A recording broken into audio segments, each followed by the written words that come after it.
All sports, all the time. There's heroes and there's legends. Heroes get remembered. Legends never die.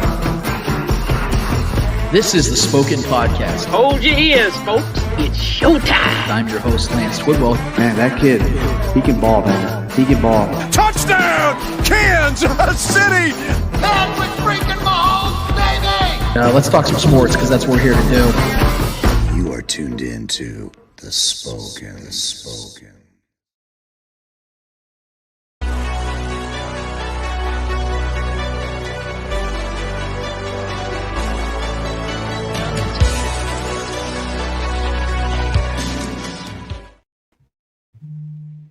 This is the Spoken Podcast. I'm your host, Lance Twidwell, here inside the Starcade Media Studios with my guy, Trevor Twidwell. What's good? Episode 252 is in full swing, full motion. We're so happy to be here with you and for you to be here with us.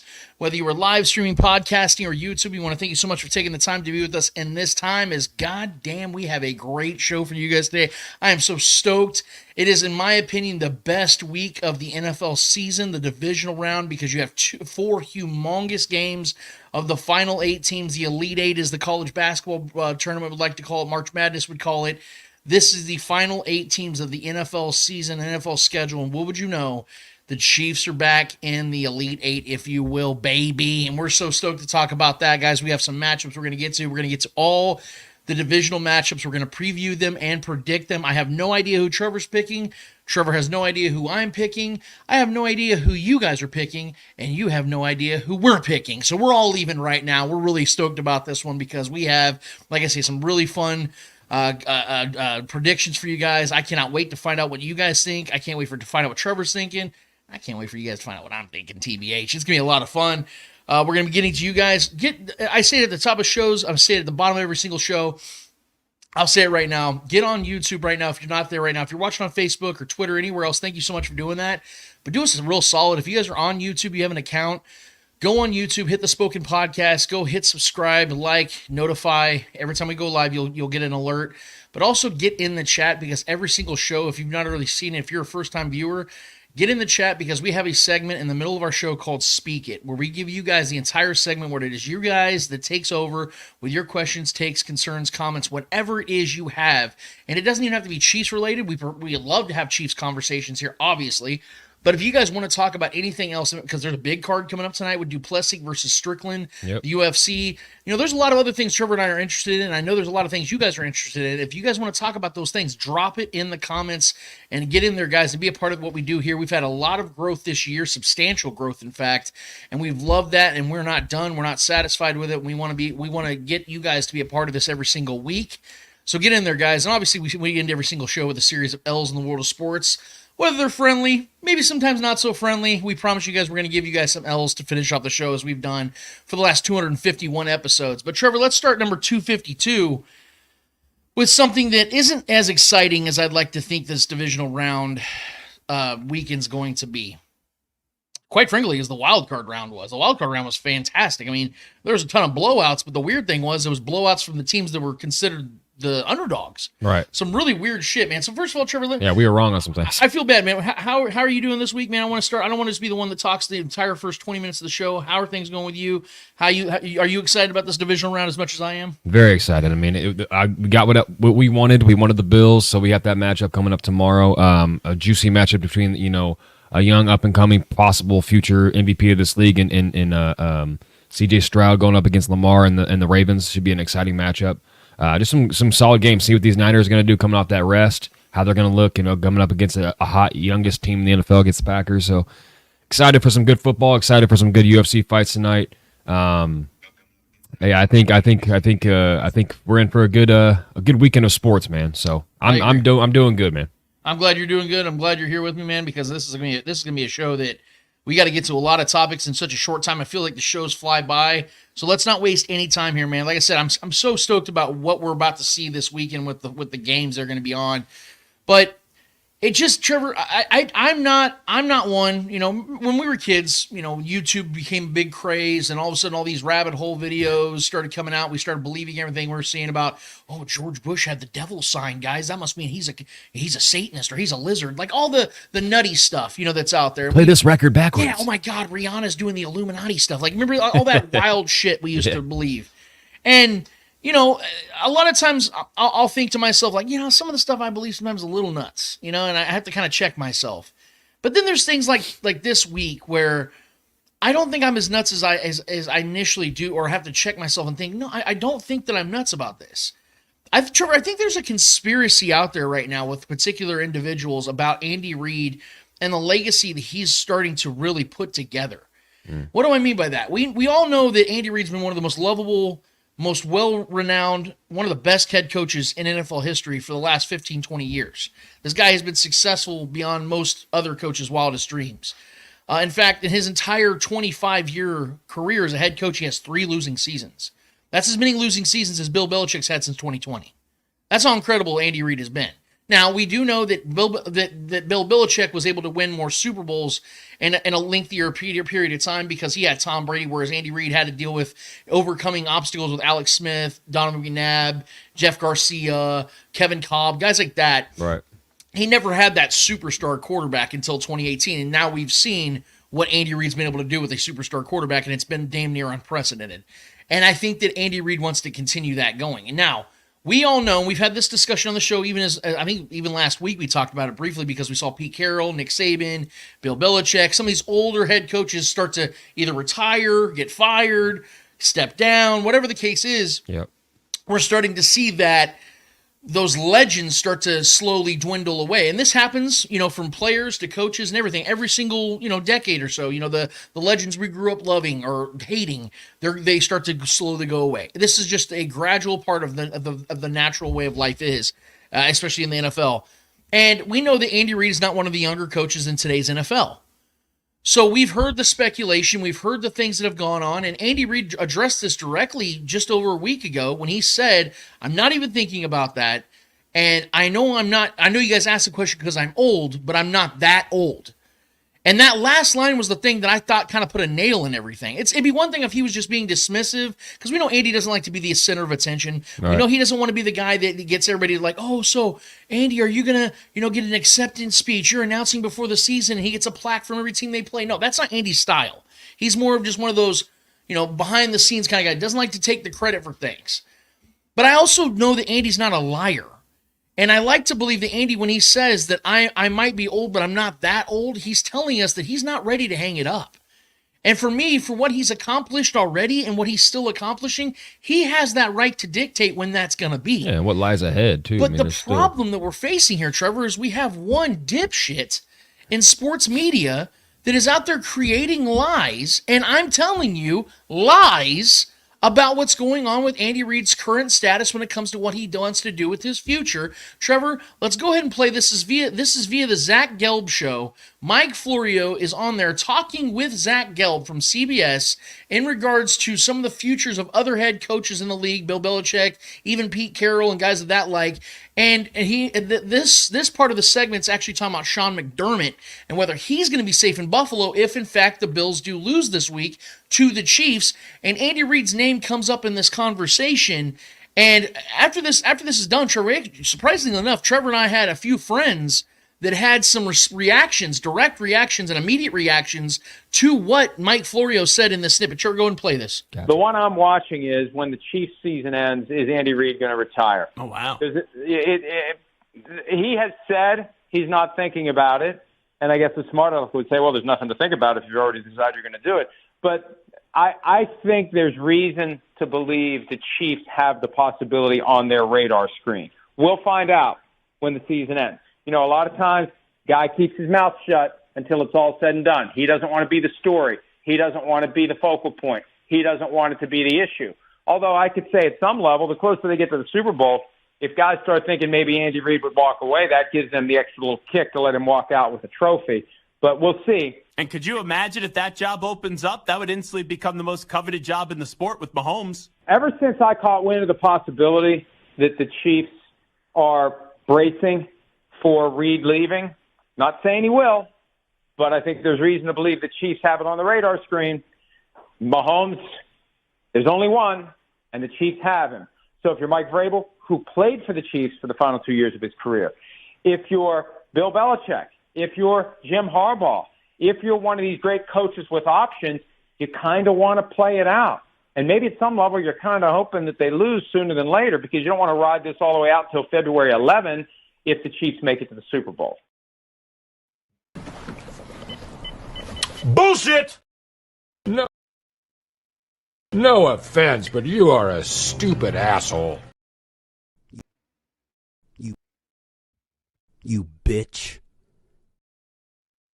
Okay. Well, thanks to our guys Seth Rogen, Will Ferrell, and Stephen A. Smith for chiming in. We appreciate the contribution to the show. I didn't see those videos beforehand, but strong opinions. Strong opinions. They really came, with a heavy hand on that. I wasn't expecting that, but I tend to agree with them because of the fact that we know the fraud that Mike Florio is. And what do you know, Trevor? Mike Florio is the only one that's actually reporting that with anybody of the Ian Rappaport world, Adam Schefter world, Pelissaro, Palmer, any of those names that we've seen, Garofolo, none of them are reporting this.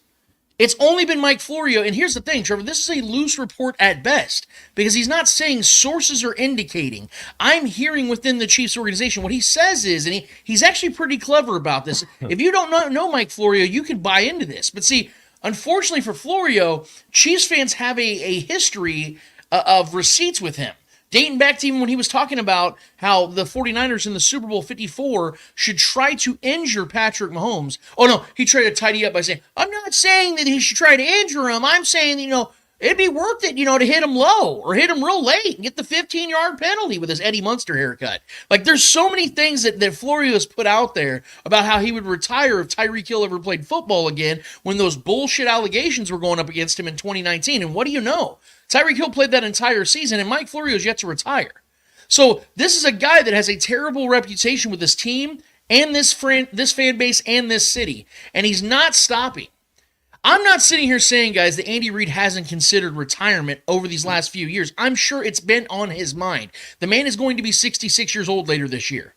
I'm sure it has been on his mind. He's going to be coaching for his 26th season as a head coach next season. That's not including all the years of being an assistant back with Green Bay, back at all the other times he's coached before with Missouri and other places like that. Guys, this man has been coaching for a very long time. He has a family. We see after a lot of the Chiefs games when the Chiefs win, he's going up the tunnel. His grandkids come running up to him. I'm sure he wants to spend more time with them. I'm sure he wants to do this. But guys, until we actually hear of this from somebody that is of credible sources, that doesn't have a bias or doesn't have some vested interest to make the Chiefs look worse or try to downplay what they do or diminish who they are, I'm not buying this. Yep. And not to bring up the other names again, Trevor, but it's so funny to me. If you go I challenge you, when you're done watching the show today, go on that entire interview. Just look up Zach Gelb, Mike Florio. You'll find the whole interview. And right before this topic is brought up, they're talking about Pete Carroll, who right now has no actual leads as for a head coaching job. And Florio's talking about how there could be several teams that could be in play to go get Pete Carroll to coach them for, literally he says this verbatim, for the next few years. Trevor, Pete Carroll is going to be 72 years old this year. He is 7 years older than Andy Reid. Yep. 7 years. If you think Andy Reid is old, times that by 7. I know people say, well, Andy Reid is, he's not the healthiest looking guy. Guys, we've heard nothing about Andy Reid having health problems. Yes, he's a chunky dude. I'm a chunky dude too. That doesn't naturally mean that you automatically have problems that you need to be worrying about when it comes to the longevity of your ability to do a job. That is not you can't just assume that. You can't just connect dots because you think they're there. Sometimes the dots aren't there.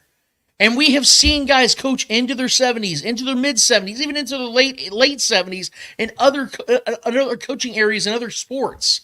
So again, I'm not trying to sit here, guys, and tell you that the end isn't closer than the beginning. I fully believe that Andy Reid's much closer to the end than the beginning. But I'm saying that We can't look at this situation and say, well, this one guy saying is therefore it's true, because what people have done now is ran with this. And this is exactly what Mike Florio wanted, because jackasses like Jason McIntyre, who coincidentally happened to be hosting the Herd yesterday because Colin was out, took over the show, and the first thing he leads with is this exact same falsehood story. It's a non-starter, guys, because not only is Andy Reid coming out and saying vehemently, I'm not retiring, but it's also not coming from another actual credible source. It would be one thing, and this is something I told Trevor before the show today, it would be one thing if we had saw Adam Schefter or Ian Rappaport or Garofalo or any of these other guys come out and say, there have been talks, that the Chiefs, they're trying to see, trying to gauge whether Andy Reid is fully committed going into the 2024 season. Mm-hmm. That would be something. We would be having that talk. That hasn't been. In fact, Trevor, I don't know if you've been hearing this, Trevor, from local radio hosts. We know these guys are connected. The Chiefs in 610 are connected. They literally have their games and post games and all that stuff. Yeah. There's been actual rumors, Trevor, of the complete opposite. According to what I've heard from Fesco in the morning, Trevor, Andy Reid might be actually signing a 5-year extension after the season. That makes more sense to me. So in my opinion, I think there's a much more likely chance that Andy Reid coaches another 5 years than retires after the season, regardless of how the season ends. So I'm here to tell you guys, do not listen to what Mike Florio has to say. I'm not going to sit here and try to downplay somebody's accomplishments for making it to the level they have, but I'm telling you, this man is making it now due to these types of things, where he's literally making stuff up. This is a falsehood. This is a false flag. This is bullshit, what Mike Florio is pushing out there, because he wants to have a story out there in the biggest time of the NFL season. He wants to be what's talked about, and congratulations to him. It worked. He got his 10 minutes. He got his 15 minutes. But I'm telling you now, he is not hearing that from anybody inside the organization, because Andy Reid, even if he was planning on retiring, would not be telling anybody that right now. He would be the guy that at the last minute would have that be put out there and would announce his retirement. He would not be peddling that out there or leaking that out there into the Chiefs organization. And we know one other thing about this. I'm going to have your take on this, Trevor. Mm-hmm. We know one thing about this organization. Shit doesn't leak. How often do you hear things leak out of the Chiefs organization? True. It doesn't happen. They are one of the closest to the vest franchises in the entire NFL, because Clark Hunt and these dudes don't like drama. That's another reason why I'm such a big Chiefs fan, because I'm the same way. I fucking hate drama. This franchise hates drama. Distractions, things that are just unnecessary. You really think Andy Reid's going to have some leak out there about this right now? What, for leverage? That's not Andy Reid's way. He knows if him and Clark Hunt have a conversation this next few weeks, before they both hit Cancun or Barbados, and they're sitting there like, hey, I want to stay here for the next 4 or 5 years. You think Clark's going to sit there and go, I don't know, Andy. I mean, 6 straight AFC championships, 3 Super Bowl titles, 4 Super Bowl appearances. I think we can do better. So maybe we're just going to move on with Matt Nagy. Like, no. Clark's going to say, tell me how much money you want per year, because that's what's going to end up happening. So I'm putting this to bed right now. I hate the fact that we even had to start the show with this, because I'm so stoked about talking about these matchups and things of that nature. We should be focusing on that more.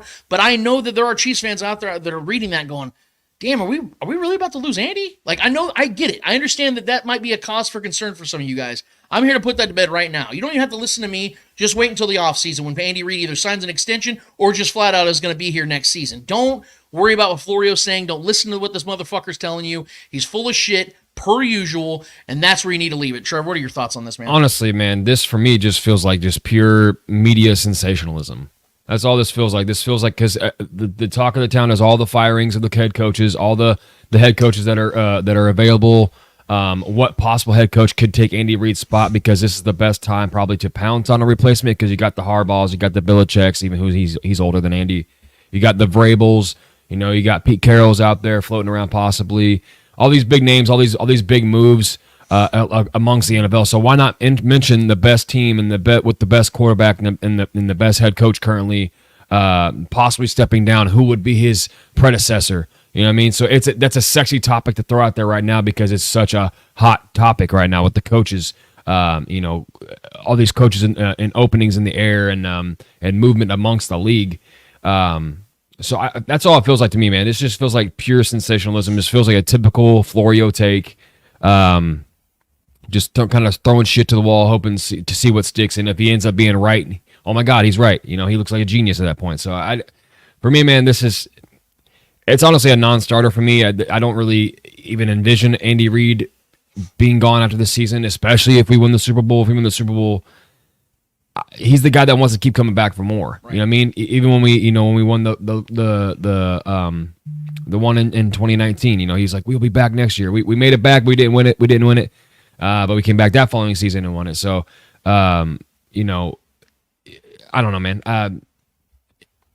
Nothing locally have we had it. Anybody who lives here locally has had any kind of vibe or any kind of, like you said, Fesco talking about in the morning. There's nothing locally that we have that would confirm that at all. More likely deny those reports. So I mean, take everything you ever hear from Florio, man. Anything comes out of that guy's face with a grain of salt. So for me, it's a non-starter for me. I mean, I don't. It simply just feels like sensationalism because Harbaugh's taking interviews. Bill Belichick is taking interviews. Vrabel's taking interviews. Pete Carroll is possibly on his way out entirely from Seattle. All these big names, all these highly touted coaches' names and Hall of Fame coaches that would love to coach Patrick Mahomes. That's all this feels like, a possible reach. And I just don't take any of that kind of stuff seriously. It just feels like a typical media throwing of the wrench into the machine to maybe derail other conversations about other coaches or possibly the Chiefs' postseason run. Causing some kind of distraction, making the locker room think about Andy. We're hearing this. The players. Andy, what's up, coach? We're hearing that you're possibly on your way out. Is this true? You know what I mean? Because we know Floria's had it out for the Chiefs for a while. Like you said, you've mentioned about the hurting of Patrick Mahomes and hitting him low and taking him out of the game, and that being a strategy, blah, blah, blah. Maybe this is another strategy of his to try to derail the focus of this team. Who knows, man? We can get conspiratorial about it all, but yeah, for me, this is a non-starter for me. I intellectually, I just feel like I'm above this kind of talk, this kind of rhetoric. Yeah. So, but I do think it is imperative for us here locally to have our ears to the ground. Yeah. That know people. Yeah, we're here. We should actually, address this type of stupid ass rhetoric because even though you and I both agree, like this is ridiculous. Oh yeah, anybody that doesn't live here is going to take that. Anybody watching on TV that doesn't live here locally is going to take that at face value. Yeah. Knowing they see him and they think it's a credible source, which he didn't name any of his sources or even hint that he had true sources. Yeah, he never said sources. So he just that alone should tell you. Who's bracing? What are they bracing on? Exactly. Yeah, anytime you hear anybody report anything of that significance, I've got sources, anytime Colin Cowherd, Stephen A., any of these guys, the Rappaports, the Schefters, they say, I have my sources, blah, blah, blah, but Florio's just out here, it's on the radar. Like, bro, fuck out of here, dude. Like, radar, dude, we're fucking in the radar here, and there's nothing circulating in Kansas City whatsoever. Well, and also, just one more thing I want to add to this, and I don't want to keep chiming on it. We'll move to the divisional round preview and predictions. But, the thing about it is I'm trying to think of this from Andy Reid's perspective, and I don't want to put words in his mouth, and I don't want to put thoughts in his head. But I would like to think, because even though, yes, Andy is more of a guy that, kind of steps behind the limelight. He doesn't really like to be the center of attention. He's more of an introverted type of personality and head coach. I also think there's a little bit of a fuck you in him too, because I think he likes to be like that cleverly, like badass guy too, that doesn't like that. It's something sometimes I think to a fault he does sometimes even with his play calling, where he gets a little too cute in moments to kind of show off. Because he kind of wants to be like that guy that, he doesn't want to be like the guy that's glitzy and glamorous, but he kind of wants to, give you a little middle finger subtly. You know what I mean? He's like the Bill Murray of head coaches, has that dry, slow, methodical way of showing about what he's all about. Right. And I think when things like this come out, whether it's, Florio or just some other clown that's out there, I also think that when things like this have to be asked, because the local media naturally is going to have to ask him questions like this when things like that start to be speculated, it almost, in my opinion, would make Andy Reid want to lean into coaching longer. Because I think he wants to prove, like, oh, you motherfuckers think that I'm too old to do this. Or, you all want me gone. Yeah, you keep pushing this agenda. You want me gone. I'm going to sign that. How about now? Yeah, exactly. Yeah. I'm going to sign an extension and hang around until I'm at least 70. How about that? Yeah. Because, again, he's just going to be 66 this summer. Okay, I'll lean into it. I'll coach at least another 5 more years, and I'll coach Patrick Mahomes until he's in his early 30s. How about that, motherfuckers? Mm-hmm. You guys like that? How about you keep speculating some more? I'll coach Patrick Mahomes until he retires. How about that? Because I think that's the way he looks at it. Because I even go watch, and you and I both know the body language says everything. And Andy Reid, who's very subtle and doesn't show a lot in his face, very poker face. He's a savage, bro. When he's asked the question, I believe it was Nate Taylor that asked him the question about this. You see him kind of smirk, and he goes, "I'm not even thinking about that." He kind of gets his hand up, and then he says, "Y'all think I'm old," but he has that direct stare. There's that Andy Reid dead stare. He goes, "But I'm not that old." Like, to me, it's more than just his words. It's how he delivers them, and what does his face look like when he says it. I know we're diving deep on this. Sure. But I want people to understand that this is something, what we have here in Kansas City right now is not changing for the foreseeable future. I hope you guys understand that, because Andy Reid, if you think we understand how special this is in the Mahomes era, you don't think Andy Reid does? A guy that coached almost 20 full seasons before he got Patrick Mahomes? All right. Or he did. He coached 20 seasons in this league before he even got to coach Patrick Mahomes. Now that he knows he has the guy, Yeah, you don't think it added some youth to his heart? Yeah, exactly. The guy that's going to rewrite NFL history. The guy that already is in the middle of rewriting NFL history. The guy that has changed the entire infrastructure of Chiefs football. The guy that before he ever took a snap for this team, before he ever played, they had 0 AFC championship games at Arrowhead. They've now had 5 straight and possibly 6 straight. We'll talk about this in a second. But there are things that Patrick Mahomes has brought to this team that has never happened in the previous forever. I posted that tweet, Trevor, after the Chiefs won the game against the Dolphins, that the Chiefs from 1962 to 2017 had 11 playoff wins. From 2018 to today, they have 12. Yep. Before 2018, the Chiefs had 2 Super Bowl appearances. They've had 3 in the last 6 years. Well, even our guy on YouTube here, I'm just going to highlight this comment real quick. He said, I think he can catch Shula. He needs 70 more wins to tie. We average at least 10 wins each season. 6, 7 more seasons. Or even 6 seasons, with 12, 13 wins. Right. Maybe get a couple in there mixed with those, the next 7 years. And like you said, Belichick's 6, 7 years older than him. Guys like that are older than him is still hot topics and hot, commodities amongst the league. Why can't Andy Reid coach for another 6, 7 years and chase Shula? Why not? And why not this? Why can't Andy Reid be in the discussion for the GOAT? Because if he coaches for another 6 years, and the Chiefs win 2, 3 more Super Bowls, then he has 5 Super Bowl championships. He has, 10 appearances. He'll have how many conference championships, both NFC and AFC? He'll be top 3 all-time in wins. And here's the most beautiful part about it. He was winning before Patrick Mahomes, won all of his championships with Patrick Mahomes, but he has 0 cheating scandals. That's something Bill Belichick has attached to his legacy. Right. Is that he has a losing record without Tom Brady, never succeeded without Tom Brady, still hasn't to this point, and has a litany of allegations. Andy Reid has none of that. So that has to be factored in the conversation. So Andy Reid knows if he coaches another 5 to 7, 8 years, he can get another 100 victories. And then you're talking about potential of 2, 3, 4 more Super Bowl titles. He would be in that conversation. And trust me when I say, guys, whether he's humble or not, his ego he wants to be the best. Yep. That's what drives these guys. They want to win titles. They want to be remembered for their legacy. They want to be put in the history books. That matters to these guys. And that matters to Andy Reid. And I think he knows how special this is, because this doesn't come around for every coach. You look at some of the best coaches of all time, Chuck Noll, Bill Cowher, Jimmy Johnson, guys like that. They never had a quarterback like this. They won Super Bowls here and there, but that was all predicated on the team around a mediocre quarterback. Well, yeah, he understands what's happening right now, and in this situation he's in is unprecedented. It's different. It's very unique and a very great opportunity for him to forever be entrenched in NFL lore of the sport. And he has a transcendent talent, a quarterback that something like he's hit the ground running, like something we've never seen before in this sport. Right. So. Yeah, man. I mean, if that doesn't add youth to your life, I don't know what else would. And Andy Reid still seems very sharp, still seems very lively. He's out there, withstanding that cold in that last game with the icicle mustache. I mean, that guy still got it. Go watch that game and go watch him coach his ass off in this game against the Dolphins. Tell me that guy still doesn't have it. Come on, the defensive lineman guys. Hey, you guys like my mustache? Yeah. And Chris Jones is dying laughing and shit. Like, that just never retire. Epic, bro. He's still making epic moments. Yeah. I mean, I know Pete Carroll is the guy that's the lively energy and is moving around like he's freaking 21 years old still. But Andy Reid still got it with his wits and his ability to, his mind is still sharp, man. Yes. That guy is. I have no question he's going to coach for several more years here. 100%. So. Well, let's go ahead, and if you guys have thoughts on that, please start stockpiling them into the comments. Trevor will see that, and we'll talk about it in a little bit and speak it.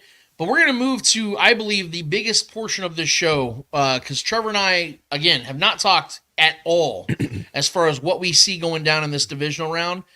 But I'm going to tell you guys right now, I am expecting chaos in this divisional round, because there's one thing I've known about this season, even going into this wild card round, there has been nothing but chaos this season. This has been the most unpredictable season I have ever watched in my life. I've been watching NFL football for 30 years. And I'm telling you guys right now, this is the most chaotic, unpredictable season I have ever watched. I don't think that's going to stop now. And so, you know what I want to do? I want to start with Trevor on this. We're going to go to the Ravens and Texans, Trevor, in this game. I want you to give me your thoughts, your opinion, your preview on this game, and then give me your ultimate prediction on what's going to happen at the end of this game, Trevor. Yeah, I mean, this one's, I mean, the Texans have already overachieved so much. I mean, how much more can I say that they're going to overachieve without, just giving them the upright respect as a team that's a contender right now? Because, I mean, they are. Yep. You know what I mean? The way that C.J. Stroud is playing, mature ahead of his years and poised ahead of his years, and D'Amico is, coaching his ass off. And, I mean, the promise of that Texans team and those fans, they got something quickly, and it happened very quickly. And, one season, a couple changes, and, man, here they are. All that being said, I do believe this Ravens team is on a mission. This is Lamar's perhaps best chance to attack while the Chiefs are a little weaker than normal, right? With us having a year, taking a step back offensively this year, not being the juggernaut and not striking the fear to opposing defenses as much as we normally do, even though our defense has been striking fear in a lot of opposing offenses. It's still not as sexy as the offense that we know, that led by Patrick Mahomes and Andy Reid. It just hasn't been the same. So this is a great opportunity for Lamar, and I think he said as much about him having pressure and on himself to strike while the iron is hot, and this being perhaps the best team he's had since he's been a Raven, and the best opportunity he's had. With the AFC kind of being more wide open than it's been in a while. As far as, not the Chiefs not being that absolute juggernaut and being that one seed and, the team to beat as they've been in the years past. But it starts now. I mean, if you go out there and you lose to C.J. Stroud, a rookie quarterback, that's a bad look for his resume and for his legacy, even if he gets the MVP this year, the regular season. I have the Ravens winning this game, but I am not going to sit here and act like this ain't going to be a competitive bout, because it will be. I fully expect that. Even in the Houston losses this year, I mean, they have not been getting just absolutely depantsed in front of anybody. I mean, this is a team that's competitive through and through. Even the games without C.J. Stroud out there, they're finding ways to be competitive, with other quarterbacks, throwing the ball out there, and they've rotated a couple of them in his absence. So I love what D'Amico's doing with this team. But I trust Harbaugh, I trust Lamar, and I trust that defense of the Ravens to really get after C.J. Stroud and do the things that the Browns just absolutely did not do, which was one of the most surprising thing in the playoffs to me so far was the way the Browns went out. That was the most surprising one to me, because I did not see. I mean, the way Flacco was playing. I know he's always been a turnover guy, but the way the back-to-back pick sixes in that game was just. That was tough to watch, man. It was just, we watched a team just get absolutely embarrassed by a rookie quarterback and a very young defense with honestly not too much talent. Just very well schemed up by a great mind defensively. So, but this matchup, I think the Ravens defense is the X factor here. Of course, that defense is nasty. That defense is experienced. Harbaugh is an experienced coach, very good in situational football. I think that's going to be the edge there over D'Amico Ryan's a young coach. And C.J. Stroud, who I think will make plays in this game, will do things, and will be very impressive, obviously. But I think this defense is just it's a bunch of dogs, man. And I think they're going to get after C.J. I think they're going to rattle him a little. They're going to actually get hands on him, unlike the Browns did, which was frustrating to watch. They just couldn't get their hands on him. C.J. Stroud, look, he gets the ball quick. He knows where he's going. He progresses through his reads really quickly. Such a smart kid, man, ahead of his time. He frightens me maybe more than any other AFC quarterback moving forward, if I'm being real. And that's more than Joe Burrow at this moment, because we don't know how long his career is going to be with all these injuries. Man, yeah, I'm so impressed with the Texans. I'm so impressed with what they've done there and what the trajectory of their future looks like. So I'm expecting a good game, though. I think it's going to come down to the wire. That's just the respect I have for what the Texans have done already. But I just have, my prediction, the AFC championship game was Ravens-Chiefs. I'm going to stick to that. And I have a lot of, I think just overall respect for the Ravens and what they've done as an organization, a consistent team. But when it's come to the postseason, they've fallen short too many times. And Lamar being, at the head of those, those shortcomings. So I think Lamar knows that. I think he knows that the pressure is on him. I think he's accepting that pressure. And I think he's a great quarterback in this league. And I think he's going to be a nightmare matchup for that defense of the Texans. And I think Lamar is going to run around and make plays. And I think Zay Flowers has an opportunity to make some big plays here. Mark Andrews is out in this game. So that's another opportunity for Isaiah Likely, the other younger backup tight end, to make some plays there too. But I expect the Ravens to win this one. It's going to be close. I think it's going to be within a touchdown. I don't think anybody blows anybody out. I'm not expecting any of that in any of these rounds, the playoff games. 'Cause this is where the better teams tend to know each other a little bit better and up the intensity and. Yeah, man. So I'm expecting a good one this game, but I had the Ravens coming out on top. Do you have a score by chance, or you want to do that? Because we'll post later. But I mean, if you have it by chance right now, you go. I'll say 30-24. I think the Ravens put up some points. Okay.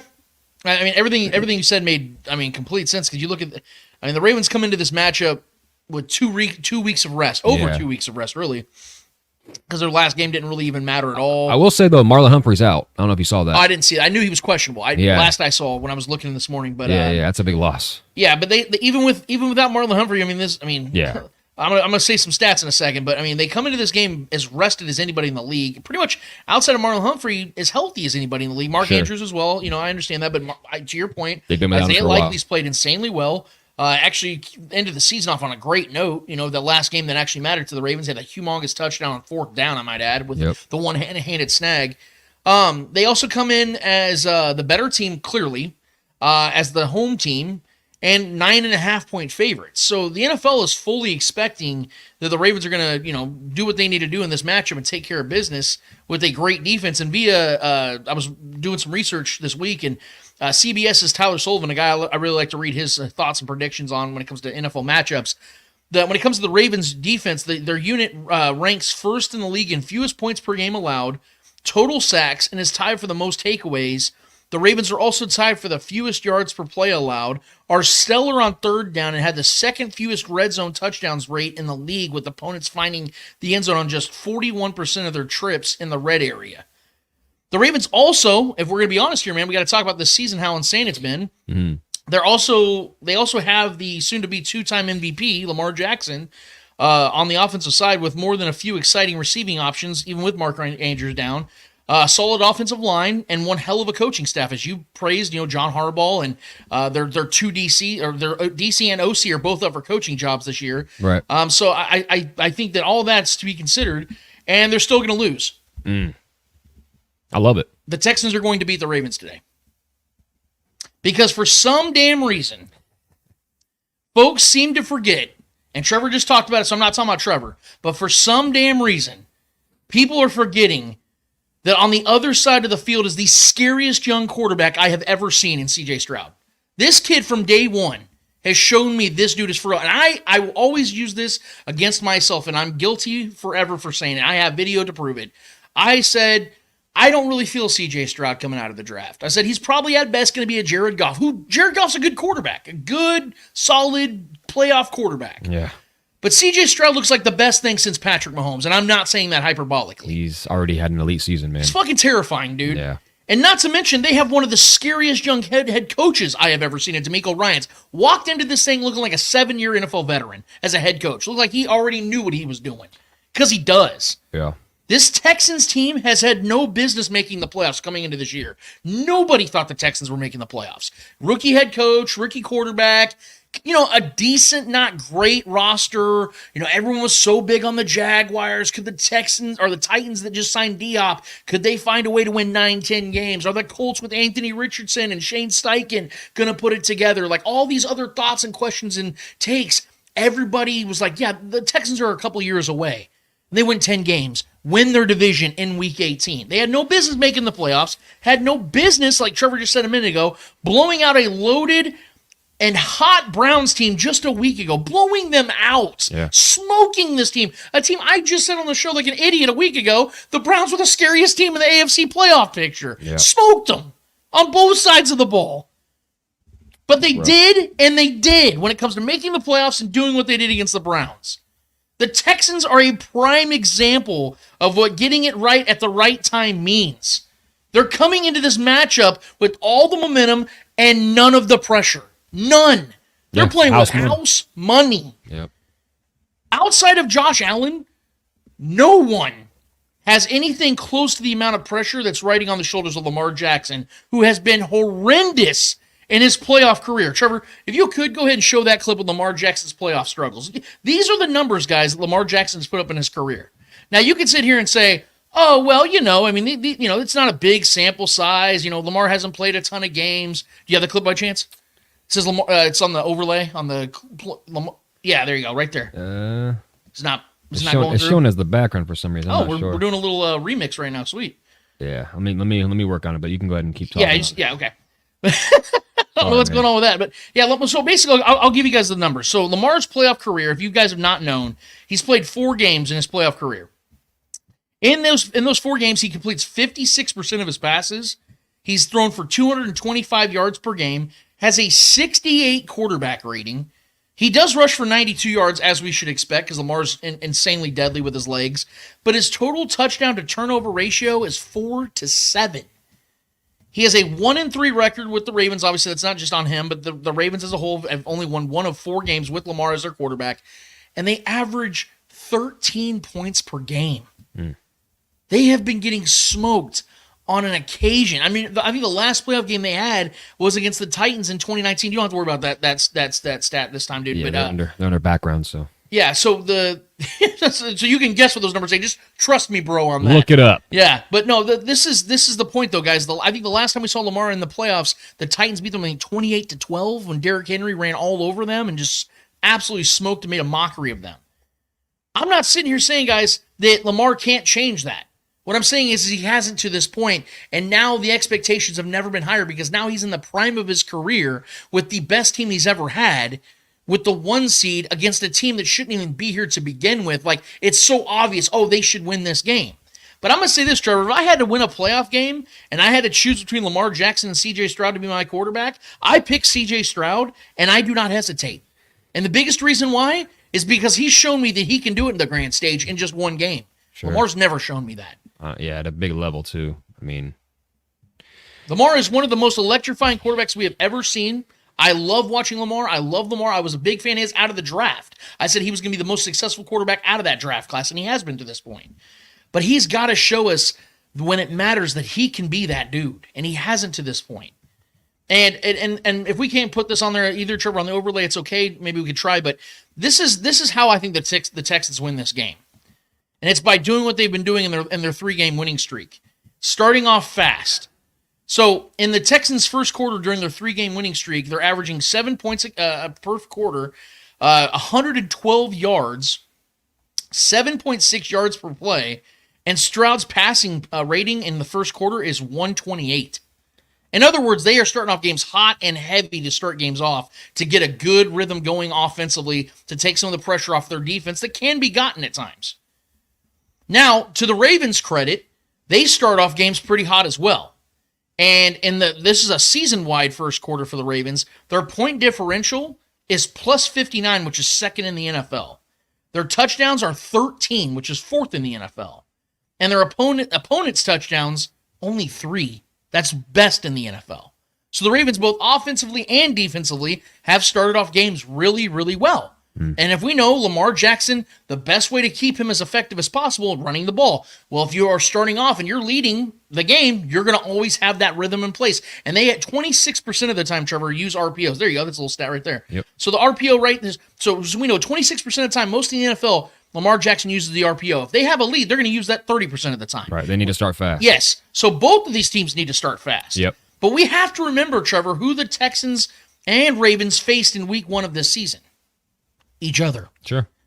In week 1, neither team started out great, and it was 7-6. Ravens were leading with less than 2 quarters to go in that matchup. In the third quarter, it was 7-6. The Texans and C.J. Stroud are much better now than they were in early September, and I think they shock the world and get the revenge this week and continue the series of playoff upsets that the wild card round already provided. I am taking the Texans in this game, Trevor, 27, Ravens 19. I think that the only way the Texans are going to win this game is if they keep the Ravens scoring total low, because if this is a shootout, I'm probably taking the home team, because that means that it's going to come down to which defense makes the stop first. And I obviously would pick the Ravens defense to make the stop first. Yeah. It's not going to be a shootout. I think the Texans are going to come in there and shock the Ravens. I am expecting, just based on reputation and pressure, that Lamar's not going to be sharp today. Maybe I'll be wrong and he just goes out there and fucking kills the Texans. Do you think the outdoors and the climate and the griminess of going to Baltimore is one of the toughest places to play in that environment? You don't think that's going to be a little bit much? I mean, I know CJ Stroud's not shown any reason to question his poise and his ability to just keep his head in the game. But this being on this big a stage, the pressure is getting thicker and thicker. But like you said, they are playing on house money, so there's not nearly as much pressure on CJ Stroud as there is on Lamar. But do you think that could get to him at all? Like, as far as just that environment, man. Those fans are crazy. That's a tough place to go win. I don't want to be dismissive of what Baltimore and the presence they bring and how diehard their fans are. I think, honestly, Baltimore, their fan base is one of the more underrated fan bases in the NFL. I don't think, everybody talks about the Seattle Seahawks and the Bills and the Chiefs and Green Bay. I don't think Denver, obviously. I don't think that Baltimore gets nearly enough credit, because those fans are diehard. It's loud as fuck in there. It's that whole division. Shit. Yeah. The Browns, Bengals, all of them, dude. All those fan bases are incredible. Steelers are one of the best fan bases. They travel, maybe the most, outside of the Raiders and Cowboys, the most traveled fan base. Yeah, you know what I mean? So you always see Steelers fans at games. So to answer your question, I don't want to take away from Ravens fans or what they're going to do out there and try to make it as disruptive and loud. And I don't want to take away from any of that. But we saw CJ Stroud in Ohio State. They get a lot of weather up there too. It's not far from Baltimore. Sure. And he balled out, dude. It didn't matter, rain, sleet, sunshine, whatever it was. This motherfucker was putting the ball where it needed to be. And that's back when he had even less experience in the NFL. He had zero. And now I think that he has caught a rhythm. He's gotten that confidence. Him and DeMeco have that connection, man. I think this is the beginnings of something special. Everybody talking, not to segue into Patrick Mahomes, but everybody talks about how, like, Patrick Mahomes and this quarterback, Patrick Mahomes versus this quarterback. Maybe it's CJ Stroud. Maybe he's going to be the guy that for the next 10 years is fighting Patrick Mahomes for the AFC title. It's not Deshaun Watson? Hey, at first I thought it was, bro. Yeah. I love we all did. Clemson. I love that dude. Then we found out he was a fucking weirdo. But CJ Stroud looks like that guy, Trevor. And to me, I just feel like it's not too soon to give him that credit. Because, again, when you saw one of the brightest lights that he ever came across against this Browns team, who had one of the most experienced quarterbacks in playoff history with a loaded roster, smoked him. And I don't think it mattered where that game was played. I think because, let's be real, and I'm not trying to diss Texans fans here, but let's be real. They're not known to have a big, humongous, loyal fan base. It isn't like they have a big, huge home field advantage. Right. I think they would have smoked them in Cleveland. Yeah. Because this team is just different. CJ Stroud's just different. DeMeco's just different. And I think that what's going to happen, Trevor, to this point about what you said about being in that atmosphere, I think, again, to my point about how the Texans start games hot, if let's say what happens, Trevor, is the Texans get a quick 3-and-out on the Ravens if they get the ball first, and CJ drives down the field, scores a touchdown, 7-0. You're going to tell me right now that energy doesn't change? And all of a sudden things get a little tight? Because remember that Chiefs-Texans game in Kansas City when they were down 24-0. We remember how weird the energy was. Now, Patrick Mahomes being the GOAT changed shit down. Things started to come about in an unprecedented way.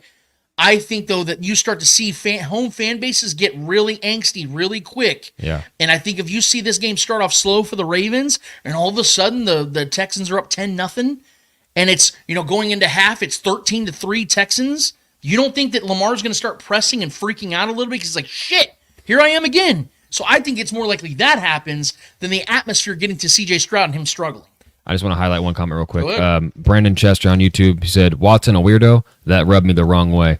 I just want to highlight, that was well done, sir. But yeah, my rebuttal to that, for what you said, I do think you're underrating the Ravens offense a little bit, though. I think you only give them 19 points. And I think you're overrating the Texans defense a little bit. I know they've been overachieving, they've been playing well, and they played really well against Flacco, a guy that does throw a lot of picks, and that offense stalls out a lot of times for Cleveland. And if you stop the run and you make them a one-dimensional team, that can be rough. And that's exactly what they did, and it was a turnover fest, and it just got out of hand pretty quick in that game. I don't see it happening with Lamar. Lamar's been pretty good. I know he's had his turnovers this year. It hasn't been nearly as bad in years past, but he's with Flowers in the mix now. That offense has been playing really well, especially towards the end of the year. They started really, really rolling and getting that Todd Monken offense, kind of that system's kind of starting to kind of come into its own with Lamar at the helm there. So I think that Ravens offense is going to put up more points than you're giving them, man, in my personal opinion. I'll just say this real quick, and we'll move to the next game. To your point, though, about that, because I don't mean to diminish any of what the Ravens are. I'm not trying to sit here and say they suck, the Texans are coming here as the better team, because like I said, the Ravens are the better team. Yeah. And to this point of their careers, Lamar's been the better quarterback. He's about to be a 2-time MVP. Right. You got to give the man his respects. But again, we know that when it's this time, Lamar has struggled mightily. He needs to prove you wrong. And to this point, Trevor, so the last game that the Browns had lost, it was when C.J. Stroud was out with that concussion. Ironically, it was to the Browns. Browns won 36-22. There was some bad turnovers, things of that nature that the Texans had that gave the Browns some short fields. That's why that game ended up going the way it did. But since that, Trevor, the Texans had 2 back-to-back divisional games against the Titans and at Indianapolis Colts, and then obviously the Browns game. And so against the Browns 4 weeks ago, they gave up 36 points. Since then, they've given up 36 points. So I get what you're saying, but in 3 crucial games, basically have-to-win games. Obviously, we know the playoff game was a have-to-win, but the back-to-back AFC South divisional foes, they had to win those games to make the playoffs. They gave up 3 points, 19 points, and 14 points to the Browns. So I think in crucial moments, I do think this, with DeMeco Ryans leading the way on that defensive side, I do believe they can go in there in Baltimore and hold this Ravens offense to fewer than 20 points. And I do believe none of those quarterbacks that they face down that stretch are Lamar Jackson. And I think the mobility of Lamar Jackson can definitely be a massive headache for that young and inexperienced defense, especially in a spot like this. I think especially with Will Anderson dealing this with is Lamar's moment. Yeah, exactly. This is Lamar's moment, bro. Exactly. You cannot go lose to C.J. Stroud.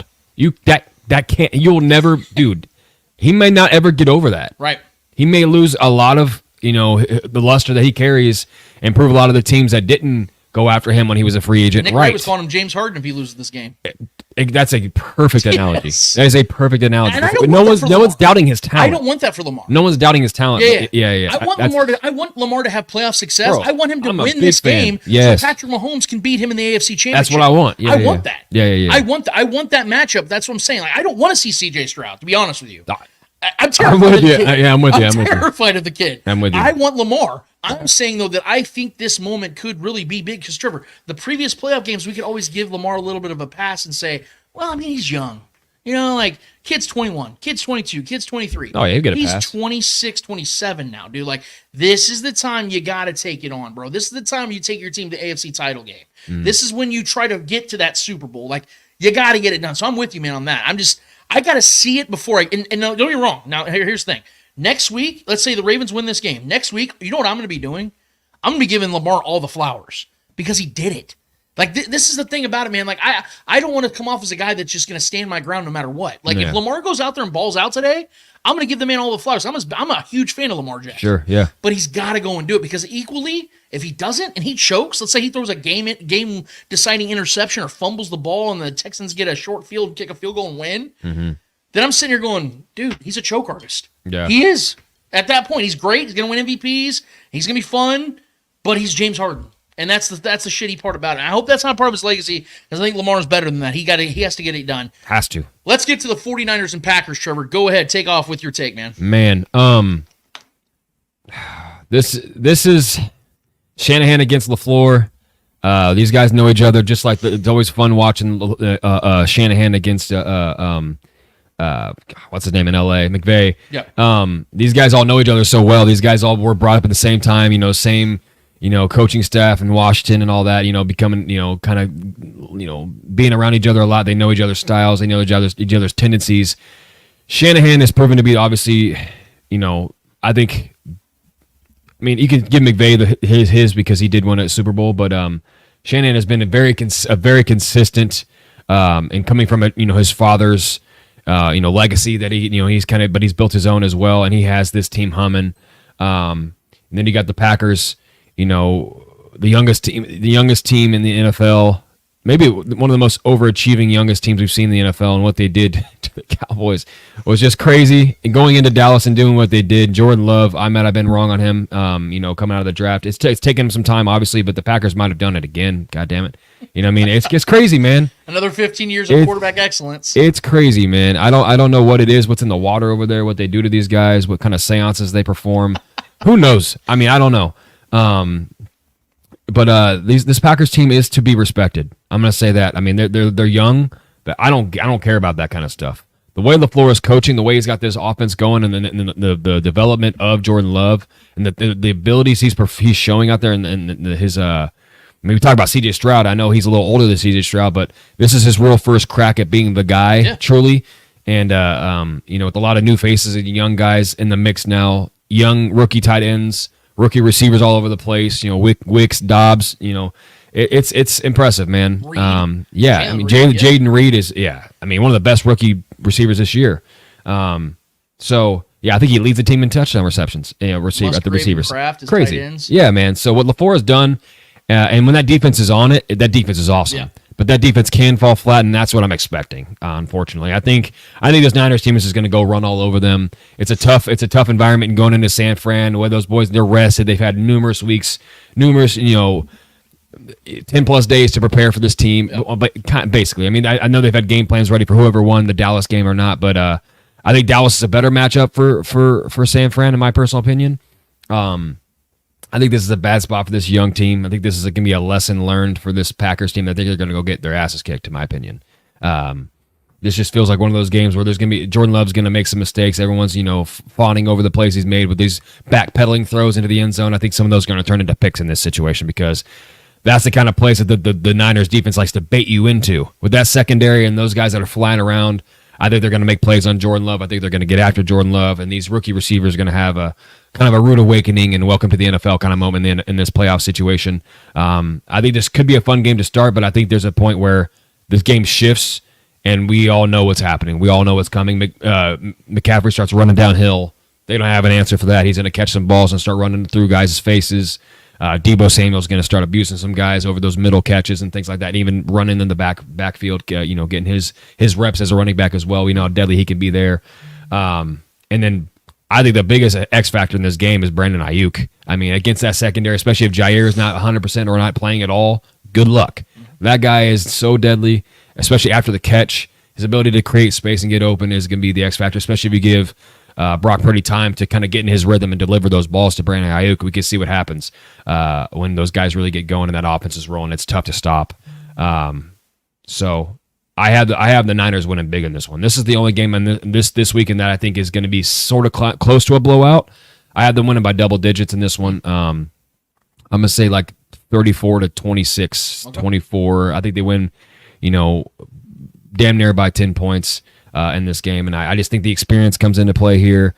Not really for the coaching situation because LaFleur is an experienced coach. Obviously, he's been in playoff games and stuff like that. But I think this is a game where the Niners know they can't lose this game. They're not taking them lightly. I think they respect the youngins on this Packers team. But I think this is a game where Shanahan goes out there and flexes his muscles a little bit and doesn't let this game get out of hand. Doesn't trail. I don't think he trails once in this game. I think the Niners kind of go out there and take care of business and put these young boys down.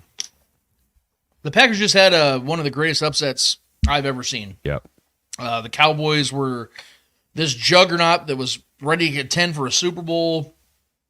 They seemed unbeatable at home. They were pretty much unbeatable at home. And it felt as if the Packers were invited to their own slaughtering. It was just like this young team that was just there, like, hey, congratulations, you made the playoffs. Now you're about to get your cheeks clapped in Dallas, and it's just going to be ugly as shit. And that's what I was expecting last week, Trevor. I had the Cowboys winning that game rather comfortably because I just didn't think the Packers were going to be there. Yeah. And then Jordan Love and the Packers, surprisingly, with their surprisingly good defense, and all of a sudden, them coming together at the same time, did the slaughtering, and now they face another juggernaut with Super Bowl expectations in their house, and everyone, yet again for the second straight week, is assuming that the Niners will be the ones that finally put the youngest team to make the playoffs in over a decade, and the only 7 seed to ever advance beyond the wild card round. They're expecting to put them down. And I can't get with it, Trevor. Jordan Love is the better quarterback in this matchup by far, if you ask me. I agree. And if we know anything about quarterback play in the postseason, it matters a lot. If you look at the 8 quarterbacks right now that are remaining in this postseason, 7 of them are first-round picks. Who's the only one that's not? Jordan Love. Brock Purdy. Or Brock Purdy, sorry. Yeah, because remember they traded up for Jordan Love in the first round when Aaron was still very much there in 2020. Since Week 11, the Packers are 7-2, beating 3 playoff teams in that span. That was the Lions, Chiefs, and Cowboys, with 2 of those games being on the road, winning by a margin of 104-73, while Jordan Love threw 21 touchdowns and 1 interception. Much like the Texans, the Packers had a rough start to the season, going 3-6 in their first 9 games. Looked like a team that wasn't going to do shit. Jordan Love was struggling. We started to think, like, damn, man, he might actually be a bust. Just like the Texans, the Packers also had to find their way, and when they did, they found a rhythm, and it centers around their young star quarterback while taking on a heavy-hitting team coming off a long break. The Packers are the perfect team to take down the 49ers because they come into this game with 0 expectations to do so, but all of the ability to do so. After what they just did to the Cowboys last week, I cannot sit here and tell you that I can pick this team to lose right now. So guess what I'm going to do, Trevor? I'm not. I'm going to go with the hot team. I get that the Niners are the better team, just like the Cowboys were. They had everything going for them. They were rested, healthy, confident, at home. Makes all the sense in the world, right? But we've seen this throughout history. The hotter team on the road coming into a place they shouldn't win and winning because they have a quarterback advantage. And ironically, what did we see in 2011, Trevor? When the Packers had a team that barely made the playoffs with a ton of dudes on the IR, but they had this one gunslinger in Aaron Rodgers that went on the road 4 times and got to the Super Bowl. This Packers team reminds me a lot of that team, man.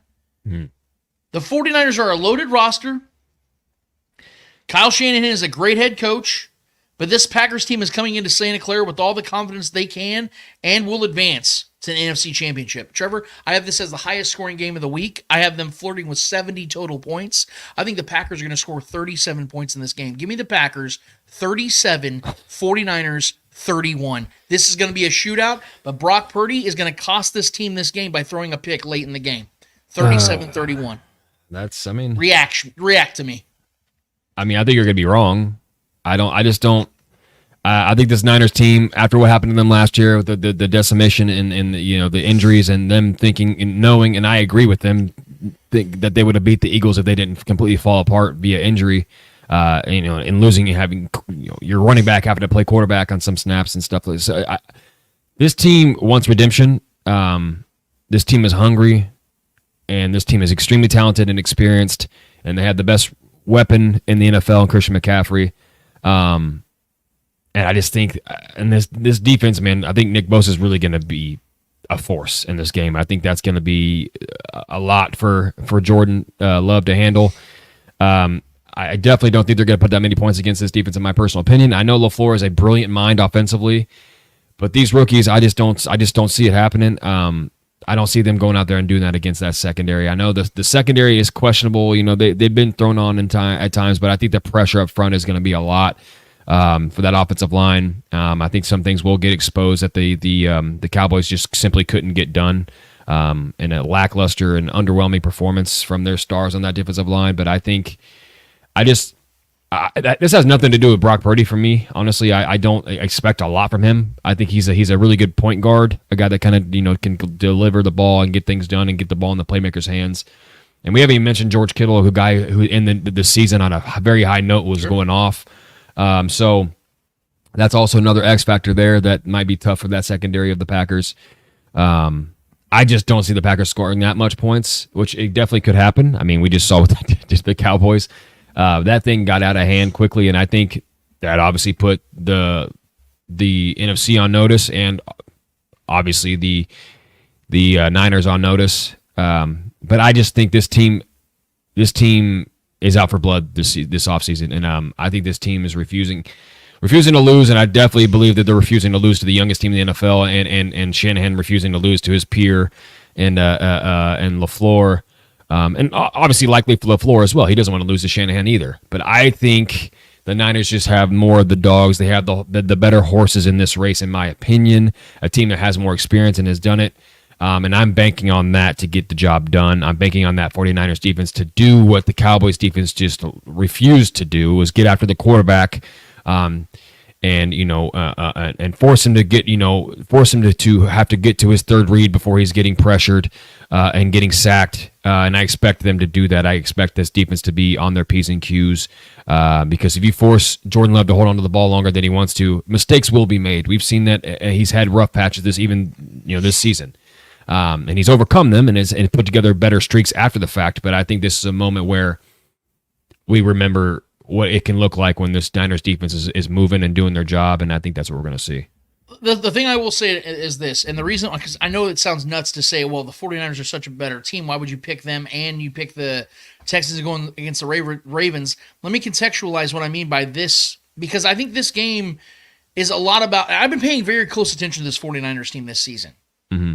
And obviously we know that they're probably outside of the Ravens, they probably have the best roster in football. Yeah. I would say that, but there's something that this Niners team has that, again, I have to hit the point home, Trevor, about 8 teams left. Only one team has a quarterback that wasn't a first-round pick. That's, to me, no coincidence. That means that this team has a lot of things that are carrying that quarterback to him. Just don't make mistakes. Just make a couple plays here and there, throw to the open guy, and everything will be fine. Yeah. But see, the problem is when it comes to the playoffs, you're going to need your quarterback to have to make off-schedule plays because we know defenses tighten up. We know that teams start to play a little bit better than they did in the regular season because it's all or nothing, right? Mm-hmm. And the Packers are like that worst team for the Niners to face in this matchup because they're coming off a long stretch of not playing. So we saw Kyle Shanahan talk about why he played Trent Williams in that first half against the Rams in a game they didn't need. Right. He's like, because I know what Trent Williams is like when I don't play him for a long period of time. He's very rusty. He knows his guys, yeah. Right, he knows his guys, but the problem is everybody else didn't play. And we're talking about also Christian McCaffrey still dealing with a calf injury. I think they're trying to downplay that, but that is something that you have to pay attention to. But the biggest He's thing... always got a nagging thing. Sure, and he was insanely great this season. I'm sure he'll be win a fantasy championship. I think he's going to wreak havoc against his Packers team, man. There's a few games this season, Trevor, that we saw that I think kind of exposed what the Niners are when they have to rely on Brock Purdy. For one, in their first loss of the season, remember they started the season off 5-0, and people are thinking, oh, shit, this team might go undefeated because they were dominating everybody. That Cleveland game, remember when all their players were hurt? Debo was hurt, Trent Williams was hurt, George Kittle was banged up. Sure. There was a few guys out. They needed Brock Purdy to make some plays. Mm-hmm. They lose to a Browns team that had their third-string quarterback in there, 19-17 in San Francisco. You think, oh, that's just a blip. No big deal. The very next week, they go to Minnesota against a team that was hobbling, against Kirk Cousins, who was having a decent season. Yeah. Kirk Cousins and Jordan Love, this season, statistically, at that time, were starting to really align. Kirk Cousins had maybe his best game of his career. That's perhaps their worst loss this season. Yes, that's back-to-back losses. They needed Brock Purdy, and what did he do? Threw some really bad picks late down in that game.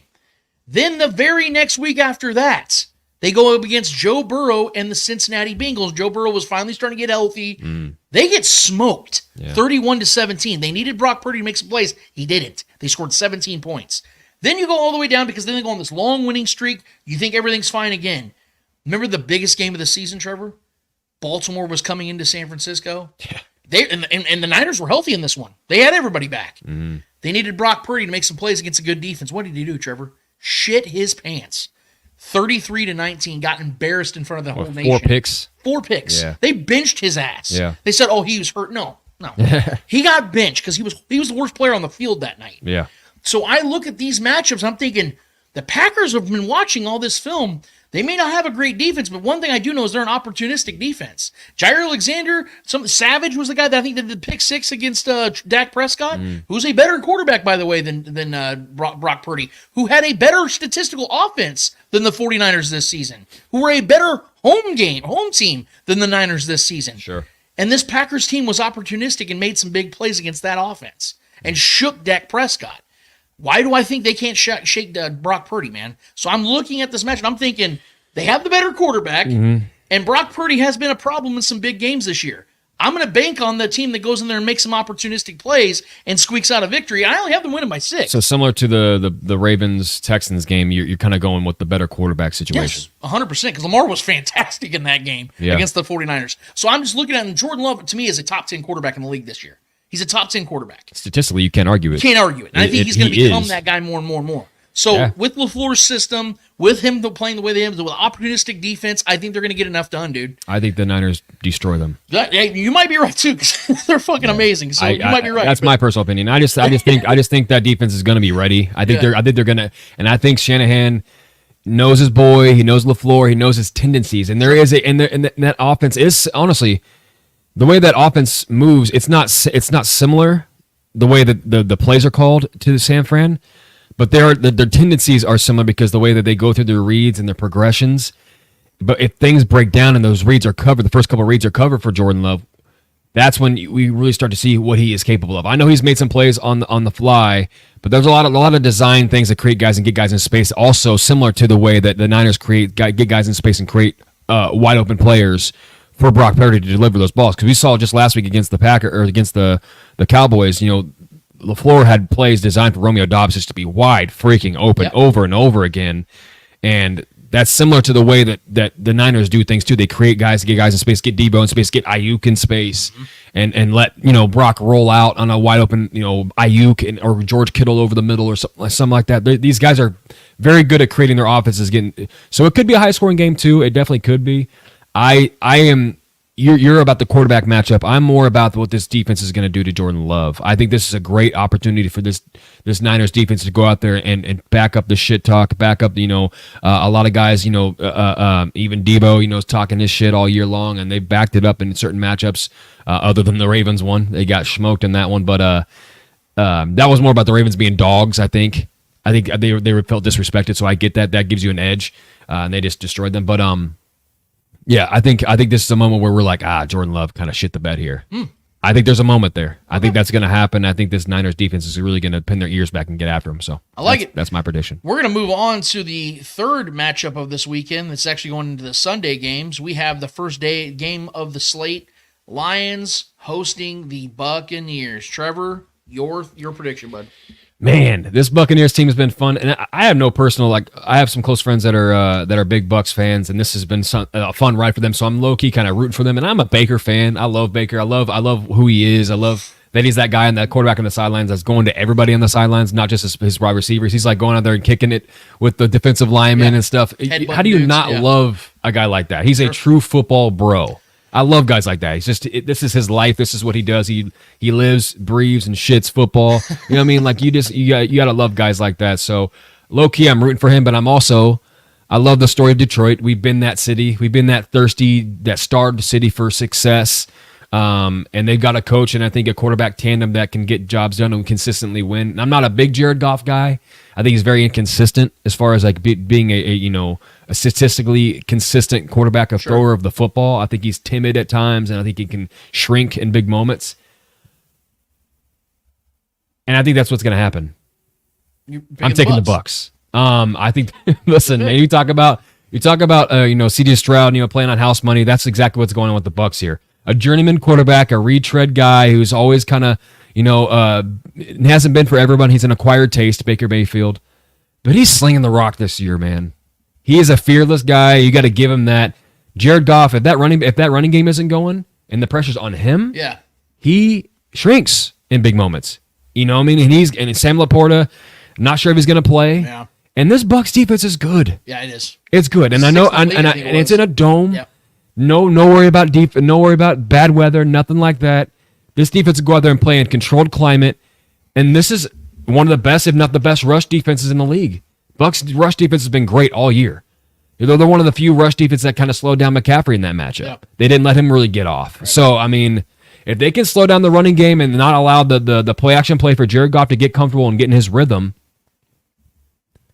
I'm taking the experience of a team and a coach at the, we can say we won about the coaching of the Bucs, but this is a team that won the division, came from behind, won that division. They depended on some collapsing of other teams, obviously, to accomplish that, but at the same time, they won the games they needed to. And I think Mike Evans not doing anything last week and them still pulling out that dominant victory says something to me. That's that rookie. I forget the name of that rookie kid again, but they had a big touchdown there. Was running all over them. Rashad White? No, not the rookie receiver that had. Number 16. Yeah. I can't. For some reason, I'm blanking on his name. But anyways, Baker's out there slinging. He's playing fearless football. I'm loving what I'm seeing on this team. This team kind of has nothing to lose. Yeah. They're just happy to be there kind of vibe. You know what I mean? So I think that kind of fearlessness and that kind of just like, fuck it, man. Let's just go chuck this ball. Let's go see what happens. That's scary sometimes. Are you talking about Moore? No, man, I don't know why. The rookie receiver this year that they drafted. Palmer? Yes, Palmer. Let's see. Trey Palmer. Duh. Trey Palmer. He's been a really good. I mean, he stepped up big in that game. Yeah, he had that Last week. 56-yard touchdown. Yeah. So I mean, I and Godwin had that late, ice the game touchdown. I don't know if you saw the mic'd up moment there with Baker. It was awesome. Oh, yeah. That was fucking. He's like, he's down there somewhere, dude. He said, get ready. Yeah, it's just whatever's happening in Tampa right now. It's just fun. That team's having fun, and that's scary because I think a team having fun coming in just playing, just loose, fun football, no real stress, no real pressure on them, and a team that has the whole city on top of them. Please win this game. Please don't get upset. That's a lot of pressure for Jared Goff. You know what I mean? And I know they overcame it last week and it was a big win against a good team, good Rams team who we had high hopes for, and we thought were maybe the sneakiest team in all the playoffs, in my opinion. And that was my lock of the week.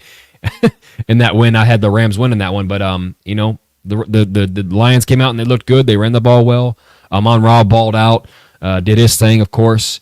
But this something about this game, man. It's something about this Bucs team. I'm rooting for them, and it's not a bias because I'm rooting for them. That's why I'm picking them. I'm picking them because this defense is a bad matchup for this offense of the Detroit Lions, in my opinion. I think this defense is better than the Rams defense. They're better at stopping the run. They have a good secondary. They have some really good dogs in that secondary, especially in that their safeties. Those guys can crack. So they have a culture there, man. They play tough football. I know the Detroit fan base will agree that they play tough football as well, with Dan Campbell, being that rah guy, having his guys ready, and they will be ready. But I think similar to the way I have that defense of the Niners getting after Jordan Love, I have this defense of the Bucs being ready to get after Jared Goff, and when he gets rattled, it can really start to crumble. He can start turning the ball over, over and over again. And that's what I expect to happen. I think this defense of the Tampa Bay Buccaneers is going to get after them, and I think Baker's going to go shred that secondary of the Detroit Lions, man.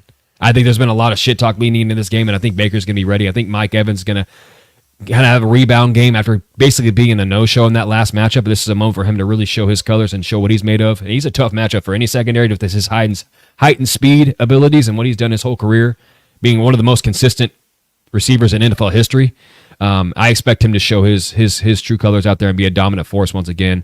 And I think the Buccaneers go and upset the Detroit Lions, man.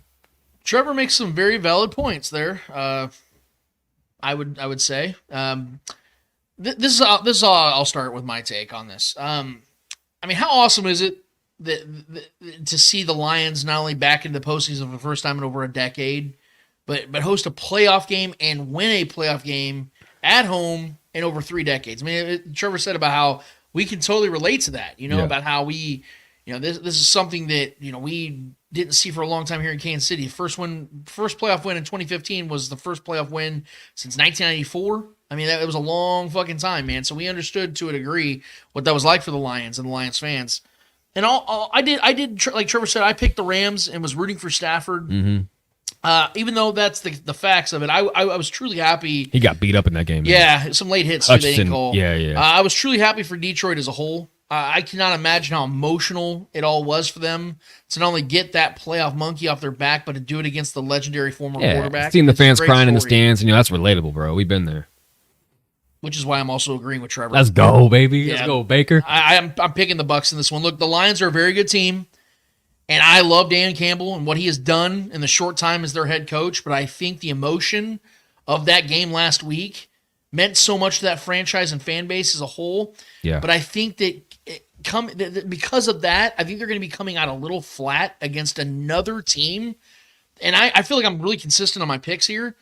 This is another team, another road underdog that has nothing to lose. Yeah. Because they know that not no one besides Trevor and I here are picking them to win this game. Yeah. But we are. And I am. And the biggest reason why is mostly what Trevor was just saying.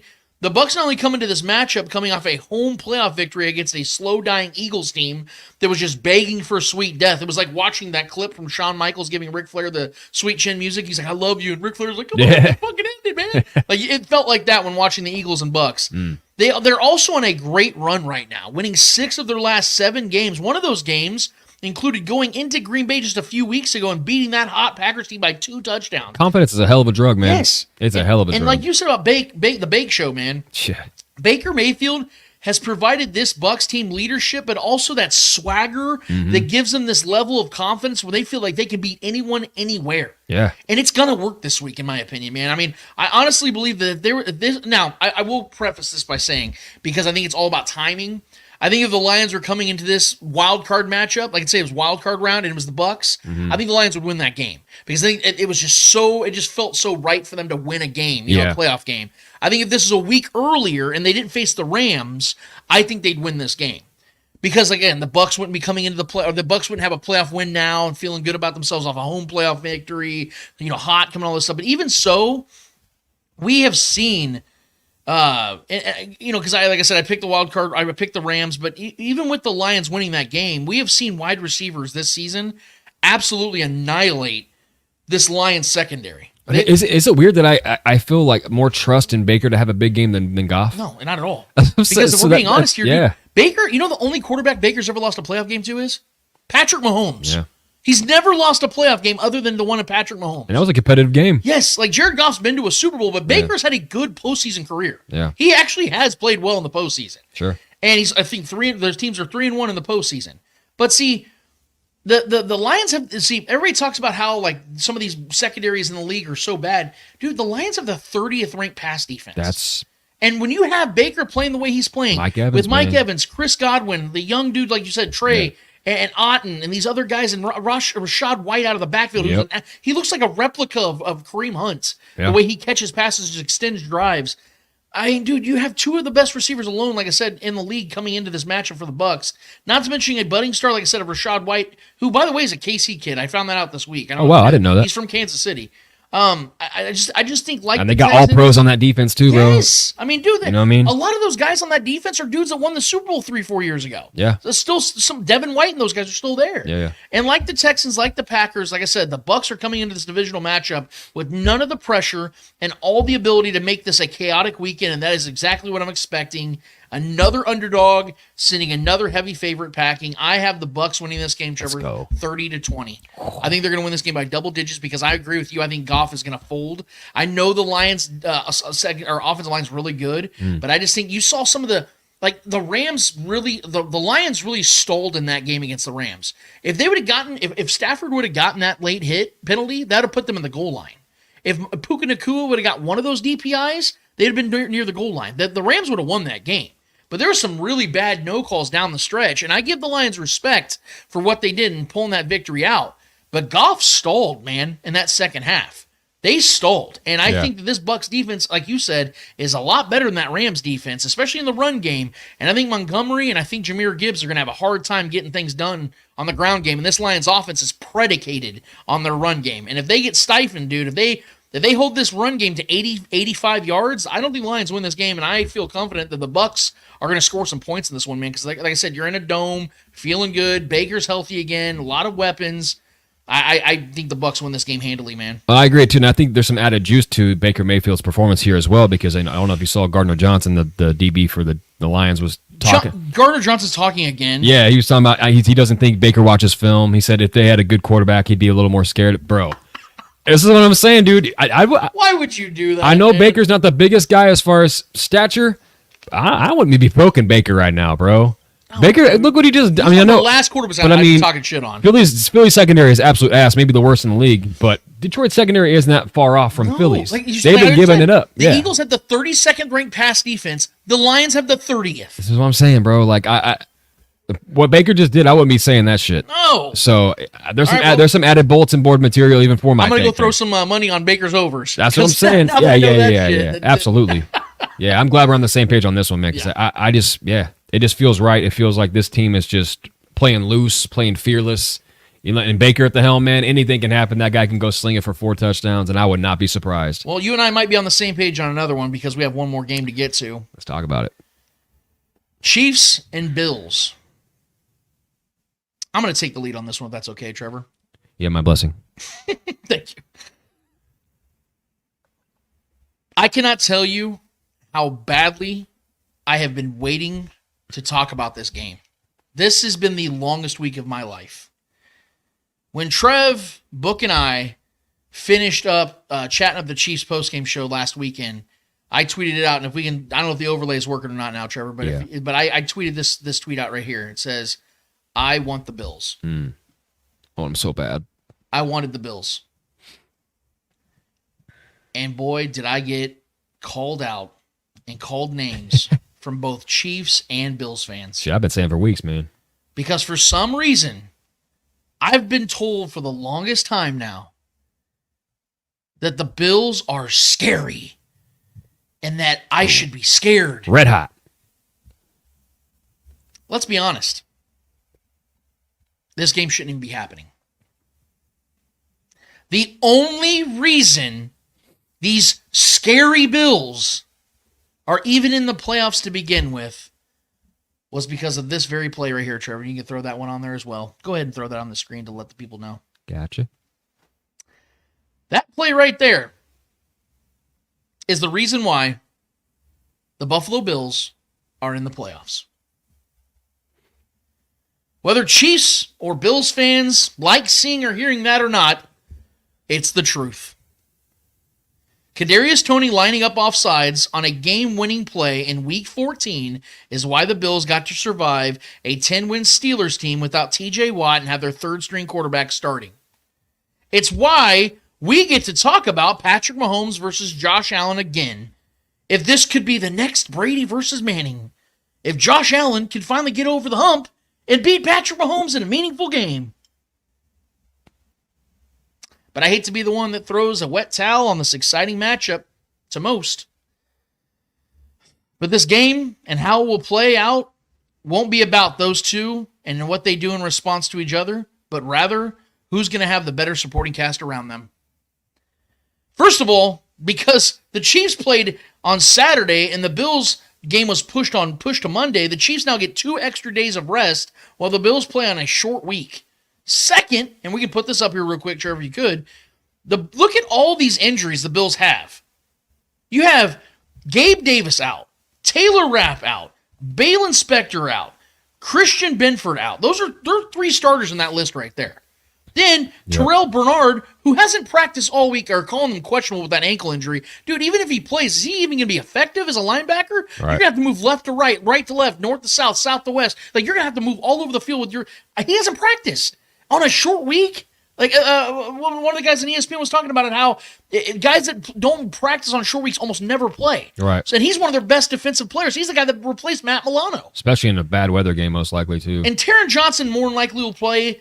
Sam Martin, they already replaced him, so I don't know if they're going to even suit him up. Yeah. But Taron Johnson, even if he plays, I mean, we've seen this guy give up touchdowns. Like I said, Mason Rudolph was moving the ball up and down the field against this defense last week. Just couldn't execute through an interception to Elam in the end zone. Yeah. And it's stupid execution. But this isn't Mason Rudolph this week, homie. Yeah, not playing a bad team. That's a lot of valuable pieces on both sides of the balls for the Bills. Plus, we're hearing reports, and we shared that on the Spoken yesterday, the Bills wide receiver Stephon Diggs was, quote, limited at best at Friday's practice. Foot injury. Now, I am expecting Stephon Diggs to play. Sure. But Diggs hasn't had a 100-yard receiving game since early October. Now he gets to go up against the best cover corner in the league in L'Jarius Sneed that in Week 14 defended Diggs on 24 pass routes and held him to 1 reception for 3 yards. Yep. Then when Diggs was defended by anybody else in the Chiefs' defense, he only had 3 receptions for 21 yards. So even a healthy Diggs wasn't doing damage on the Chiefs' defense. Now, without Gabe Davis, who, by the way, was the only reason the 13-second game was even happened to begin, is going to be out, this is going to force Josh Allen to throw risky passes throughout the game. And if we know anything about Josh, and you can throw that stat up there real quick, Trevor, he likes to donate possessions to other teams. If you look at this list real quick, giveaways, since just last season, the most with 41, interceptions, the most with 32, and games with multiple interceptions, 8. That is also the most. That's just since last season. Guys, this man leads the league in turnovers and interceptions since 2018. But he had no turnovers last week against Pittsburgh, Lance. Yeah, exactly. You know, I can't imagine how difficult that was to go against a TJ Wattless defense. Yeah. See, folks assume that Josh Allen will be able to run with success if all else fails. Not so fast. Dikembe Mutombo. Not today. In Week 14, Steve Bagg, Nolo, government name, He used Willie Gay Jr. as his spy and ran delayed blitzes with Mike Dana and George Karlaftis while sending 2 to 3 pass rushers to keep Allen in the pocket, which made him either panic and throw an errant pass to run into a defender. In that Week 14 matchup, Josh Allen was held to 32 rushing yards on 10 rush attempts.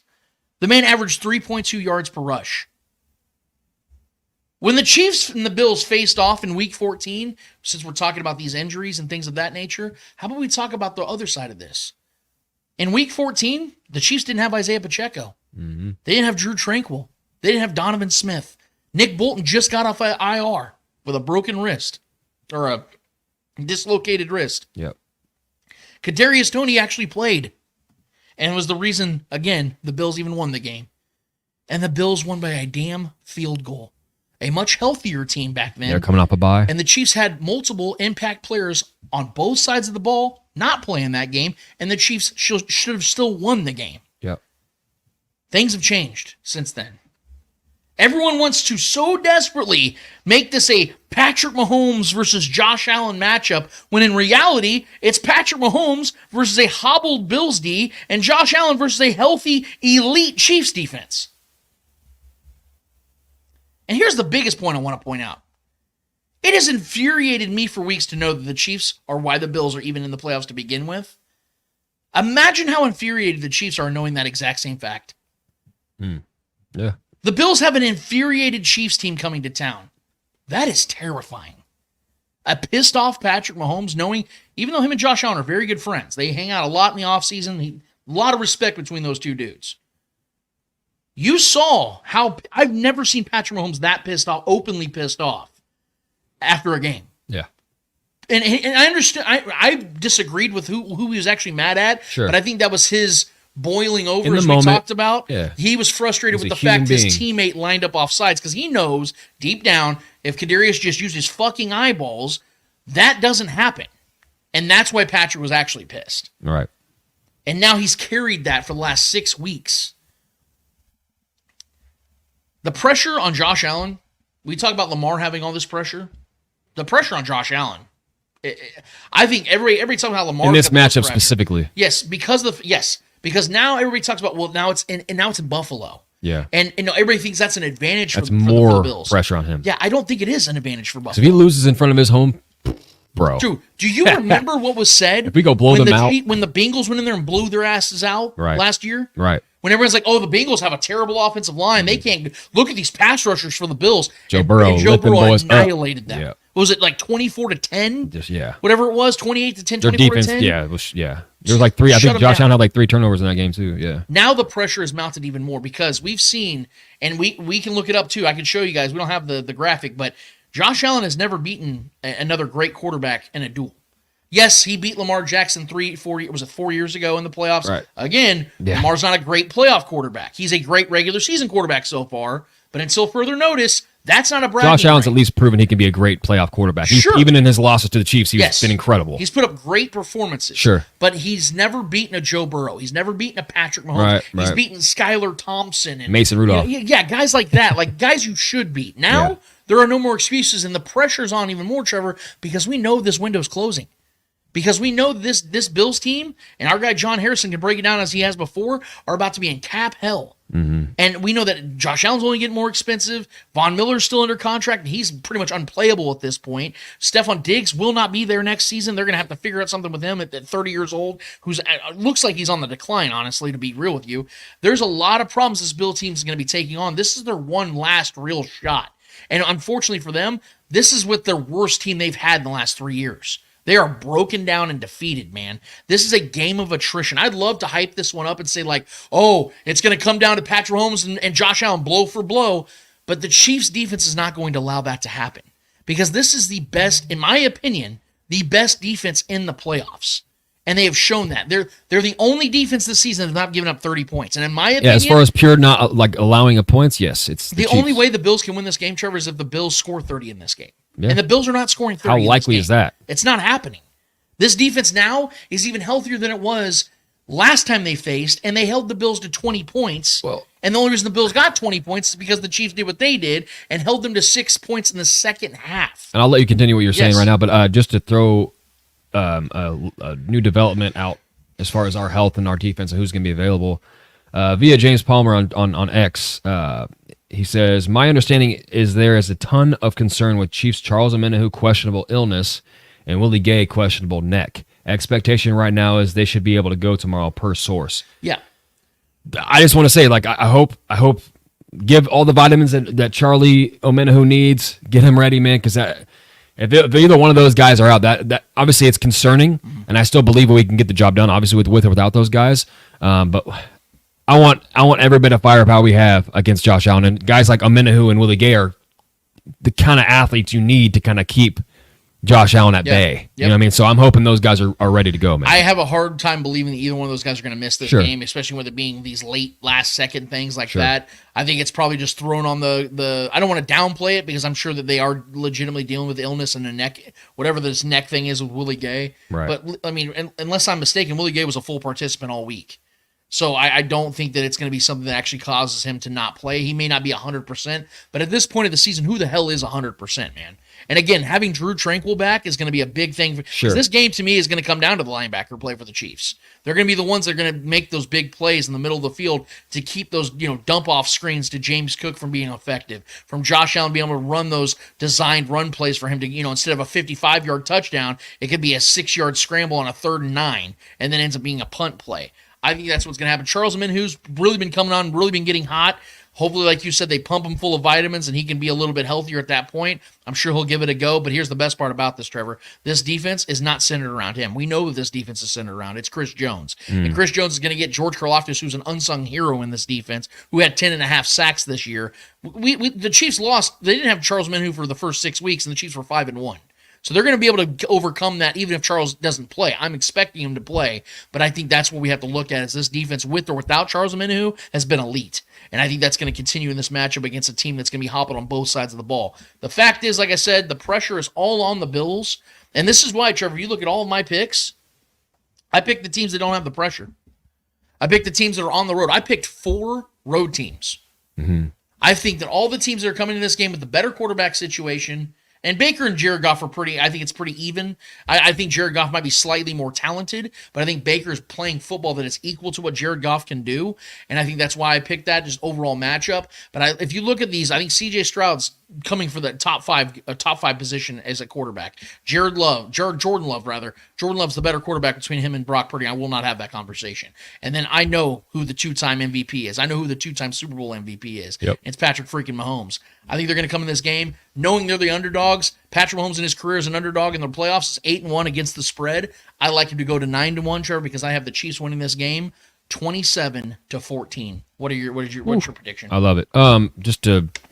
Before I get started, John Harrison did respond to your point about the cap. I was hoping he would. Bills are about 43.8 million over next year. He said, "I'm the Facebook user, JH."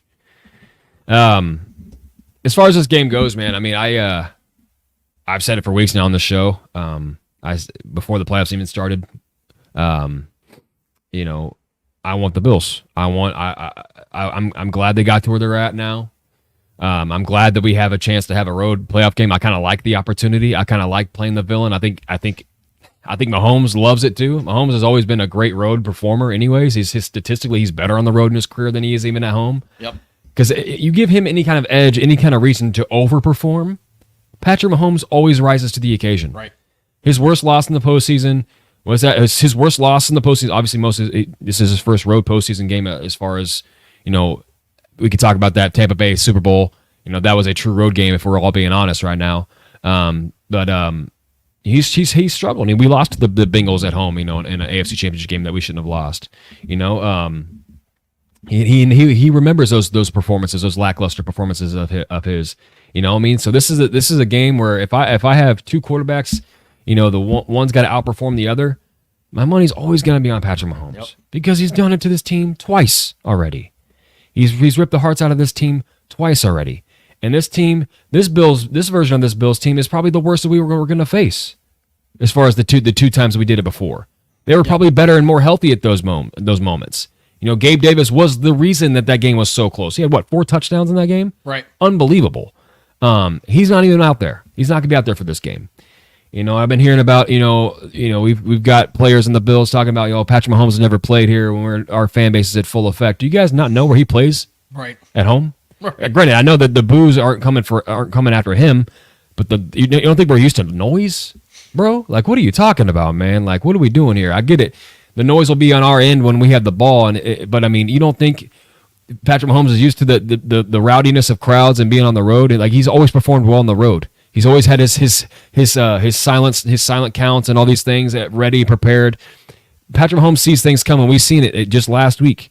To calling out those blitzes, and those blitzes are coming. He had the play prepared. He had the ball ready to go and who he was going to because he knew the guy was coming. He saw what was going to happen already.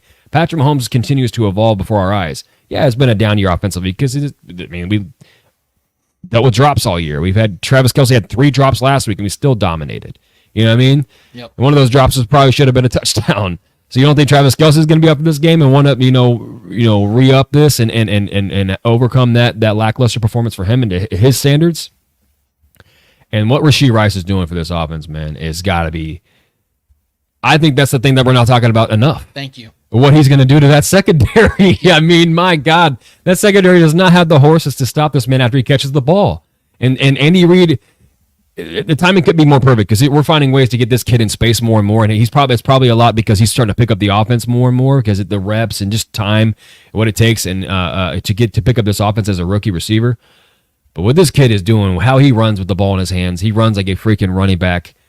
When he catches the ball, it's scary. That's got to be to me. That's the X factor going into this game is Rashee Rice. What he can continue to do, coming off of should have been a damn near 3 touchdown performance.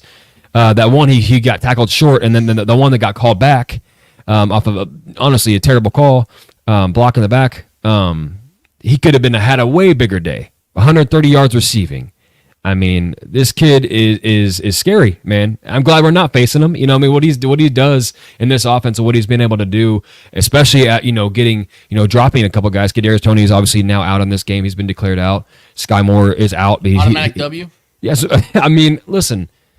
It's very rare you see addition by subtraction in a lot of offense. Typically, when you lose guys that get as much reps as a Sky Moore, that's on the field as much as guys like that are, and as a playmaker that could be a playmaker in Kadarius Toney, you lose pieces. Typically, you're like, oh, that's a negative. Yeah, it hasn't been, man. Because that means Rashee Rice is on the field more, right. And when he's on the field more, this offense is as potent as it's been all year, and we saw that last week. We had one of our best offensive performances in one of the worst environments you can play. And, negative degree weather with swirling winds. We went out there and Rashee Rice looked unaffected. Right. And now we're going to go play in 15 to 20 degree weather against a secondary that's honestly worse than the Dolphins secondary was. They at least have an all-pro corner out there, in Jalen Ramsey, who's getting cooked also. Man, I think we're going to... I told you, like on our text thread, we were talking about who all the guys are going to be out, possibly be out now that they are declared out. A lot of them are now. I said, what did I say? I hope they all play, and then if they don't play, let's play like they are. Let's approach this game like they're all completely healthy. They're at full go, and let's kick these guys' ass. I think the Chiefs are going to kick the Bills' ass. That's what I think is going to happen. I think at this point, I know that they're the red hot team. They're the one that just came off that very impressive win against a very tough Steelers team. That's a tough opponent. Right? No, it's not. And the Chiefs coming off a team that had every reason to beat the Chiefs coming off a performance against a team that had every reason to go after the Chiefs and beat them with all the narratives, and Tyreek having his chance to come back to Arrowhead fell flat once again. Fuck your narratives, man. This team does not care about your narrative. This team does not care about the Bills getting revenge of some sort. The Bills aren't beating the Chiefs twice in one season, dude. It's not happening. It's not happening obviously in the postseason because it's yet to happen. It's yet to be proven. I don't care what they do. I don't care if they have an all-time performance once again. We're going to overcome it. We've already done it before. And I'm so happy this is going to happen in their home. I'm so happy this is going to happen in Buffalo in front of those fans. Patrick Mahomes is going to go ball out against that secondary.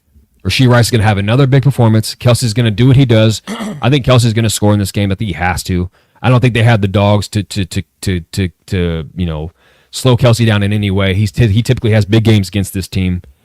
This is a terrible matchup for the Bills secondary. It just is. And I think Pacheco being back is such a big advantage here for us.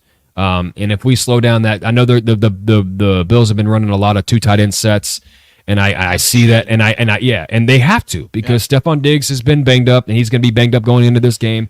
Gabriel Davis is out. Now they got guys like, quick little slot guys like Shakir and, guys like that. And they're good. I'm not going to act like they're not. They've been performing well. He played well last week, but Dalton Kincaid and Dalton Schultz are not, or Dalton Kincaid and Schultz, Dawson Knox are not going to go out there and beat this game and win this game against the Chiefs. They're just not. It's not going to happen. I have all the faith in Andy Reid to have a game plan ready for this team. I think we were expecting to win that game against the Dolphins. We did it in dominant fashion.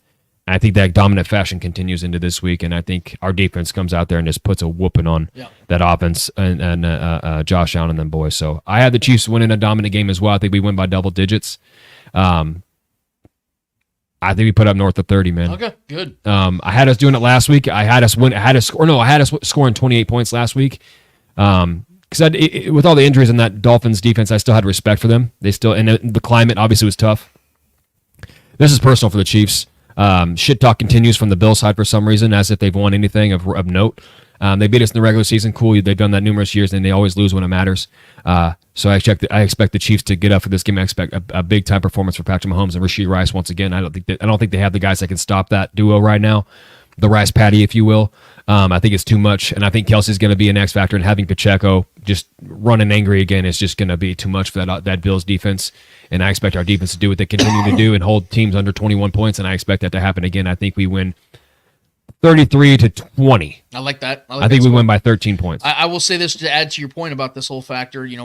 Without Isaiah Pacheco in that matchup in Week 14, the Chiefs were still able to get 82 rushing yards and a touchdown on the ground on only 18 rush attempts without Isaiah Pacheco, who's by far their best running back. Also on the defensive side of things, the Chiefs, without Drew Tranquill, who outside of L'Jarius Sneed and Chris Jones has probably been their best defensive player this season, without Drew Tranquill on the field, Nick Bolton just coming back from like 7 weeks off from that dislocated Those wrist. are our play callers on defense, guys. Yes. Those are our captains The out Chiefs held the Bills out of the end zone on 6 straight possessions, shut them out of the end zone. So with this, and I know Amenahu's not going to probably be at his best. Willie Gay's a little hobbled with his neck, and I don't even know what the severity of that is. I doubt that it's going to be something that's going to really keep him from playing, near what he is known to be. But to your point about Rashee Rice, Trevor, on the offensive side of things, in Rashee Rice in his only his 13th game of his career went up against the Buffalo Bills, a much healthier defense, I might add, at that time. He had 7 receptions for 72 yards and a touchdown. A rookie in his 13th game ever. Right. Against that defense. A good defense that finished, I think, 5th in the league. 5th or 6th, whatever it was in the league. And he went out there and did that before he was getting all the snaps he's now getting and all the targets he's now getting. This was when he was starting to develop. So imagine how much more, and I watched Chase Daniel on NFL Network just last night talking about this very thing, about how back in his day when he was with the Chiefs in 2013, with Dexter McCluster running that same shallow cross route, and how effective it always seems to be with Andy Reid's offense. It's the same damn thing here now with Rashee being a much better specimen than Dexter McCluster and Patrick Mahomes being a much better quarterback. He's no longer a rookie, man. This kid has established himself as a true weapon in this offense. Said the same thing. Louis Riddick's like, this is no longer a kid. He's a man. Yeah. Him. Yeah. That's as we like to say over here. And furthermore, Trevor, I'll just get right to it. Travis Kelce, I think, is going to have a monster game. Because Travis Kelce, in these moments against the Buffalo Bills, always has monster games. Right. For instance, in 2 postseason games against the Bills, Travis Kelce has 21 receptions for 214 yards and 2 touchdowns. And now they're more banged up than ever. Than we've ever had in the postseason game against. Right. I mean, I will say this: the Bills have great safeties. Well, and they still got Evanessa, and they still got He's more of a pass rusher, though. That's what I'm saying. But I'm saying no for but they're guys up front that will get after Patrick Mahomes. They still have Greg Rousseau, Ed Oliver. Yeah, and I mean, but Von Miller hasn't really been. He sucks, dude. Yeah, he's washed. Everybody talks about how FAU is such a bad pick. He has more tackles and sacks this season than Von Miller. That's wild. Do you know that? That's Go wild. look that up. I did not know that. He has more sacks and tackles this season than Von Miller does. Wow. So let's calm down on the Von. You know what I mean? Like he's people barely like, played. Oh, Von Miller's out. Guys, he is a dinosaur. They've been saving him for this moment. No, and I agree. I think it was Cell32 Alt said in the comments. I did read that talking about how Jawan Taylor has to lock the fuck in. Sure, I could not agree more. Sure. Jawan Taylor cannot be stupid in this game. Chiefs cannot. But I want to say one final point, Trevor, and we're going to get to speak it. I disagree when people say, like, the Chiefs can't turn the ball over in this game. No. What the Chiefs can't do is turn the ball over several times and not score in the points. red zone. Yes, and not score points. Yes. Because we do know, Trevor, this season the Chiefs are 9-0 when they score 21 or more points. And when we force a turnover on Josh Allen, that's going to happen. Score points on those turnovers. Yes. Do not create empty trips off those turnovers. You've got to make them pay for that. So just look at this matchup from the naked eye, guys, just from a basic perspective.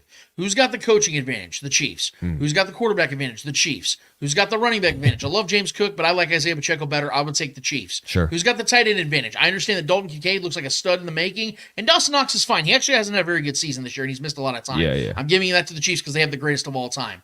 If I'm looking at offensive line, I think it's actually... It might tilt more on the Bills side, but I like the interior of the offensive line for the Chiefs. Deion Dawkins is by far better than Donovan Smith, so I'd call that a wash because Josh Allen was the least sacked quarterback in the season by defense, one. the entire defense. And then there's defense, and then there's kicker. Their safety room might be better than ours, but yes, their defense, the Chiefs' defense is by far better than as an overall unit right now. Yeah. Like starting the season, it was pretty comparable because the Bills have a really good defense when healthy. Yeah. Not healthy. Yeah. The Chiefs are. And if again, the Chiefs right now, outside of Justin Tucker, have the best kicker in the NFL.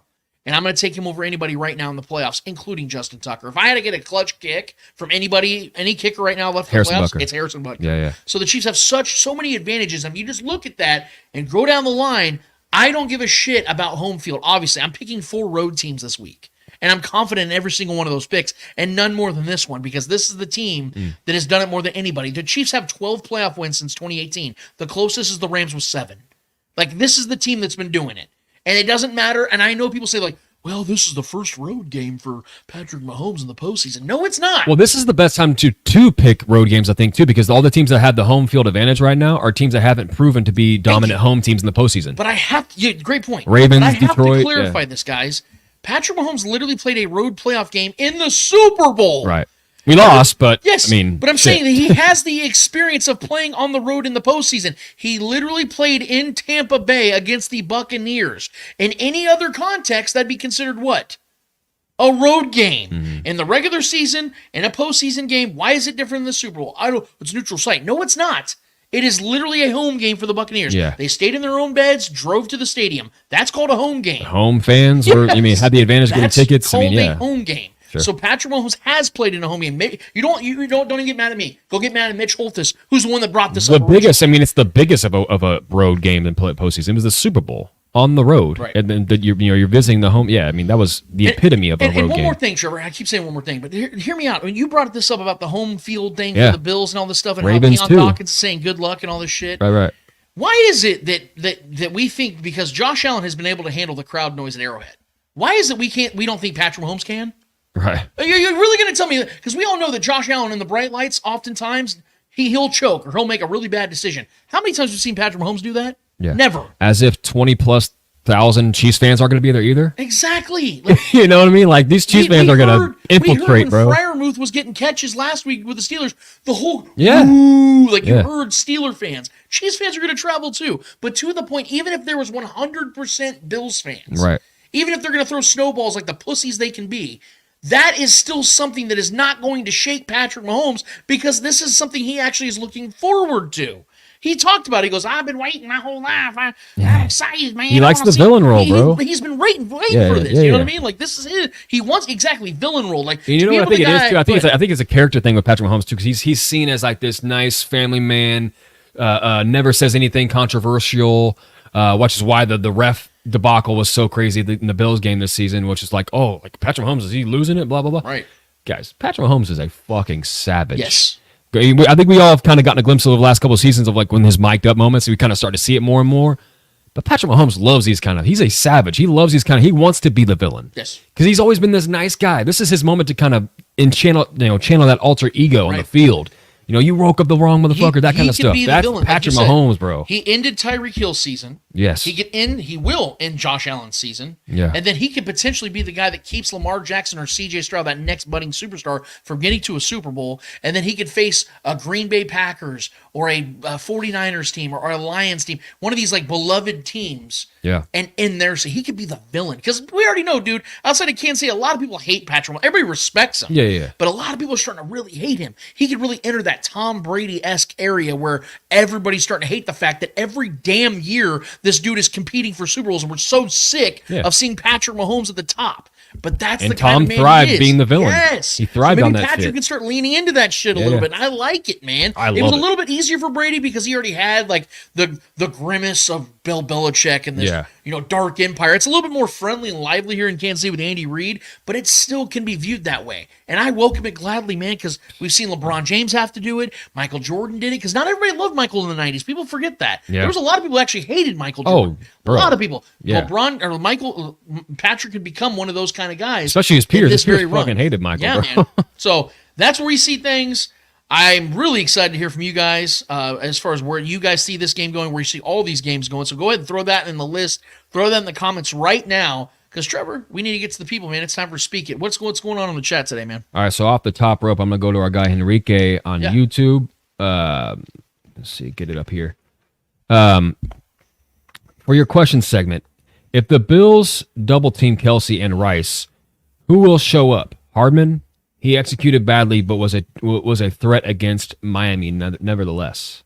If the Chiefs, or I'm sorry, if the Bills double team both Travis Kelce and Rashee Rice, Pacheco's going to rush for 200 yards. Yeah, that's what I was about to say. They don't, and that's I actually like this question. They won't do that though, because they won't do it. But I like this question because it gets me to get to talk a little bit about the run game in this one, which I kind of hope like the Chiefs lean into the run game in this one because I think, and I do expect Patrick to put up some numbers in this one, but I kind of like the idea of Isaiah Pacheco showing how much he was missed in that first game, where if he goes out there and rushes for $130 and a touchdown, he's going to want to. Everybody's gonna be like, God damn, they would have done that to us in week 14. Like to just see like the satisfaction of Isaiah Pacheco going in there in Buffalo, because like the crowd's gonna start getting, like I was saying about like the Ravens fans, where if like the Texans get a nice little quick 3-and-out on the Ravens offense and then score a touchdown, how like, oh shit, like fuck, this CJ Stroud kid's scary. Like Bills fans can sit there and go, oh fuck, dude, this Pacheco kid's rushing for 8 yards a carry right now. What the fuck are we gonna do?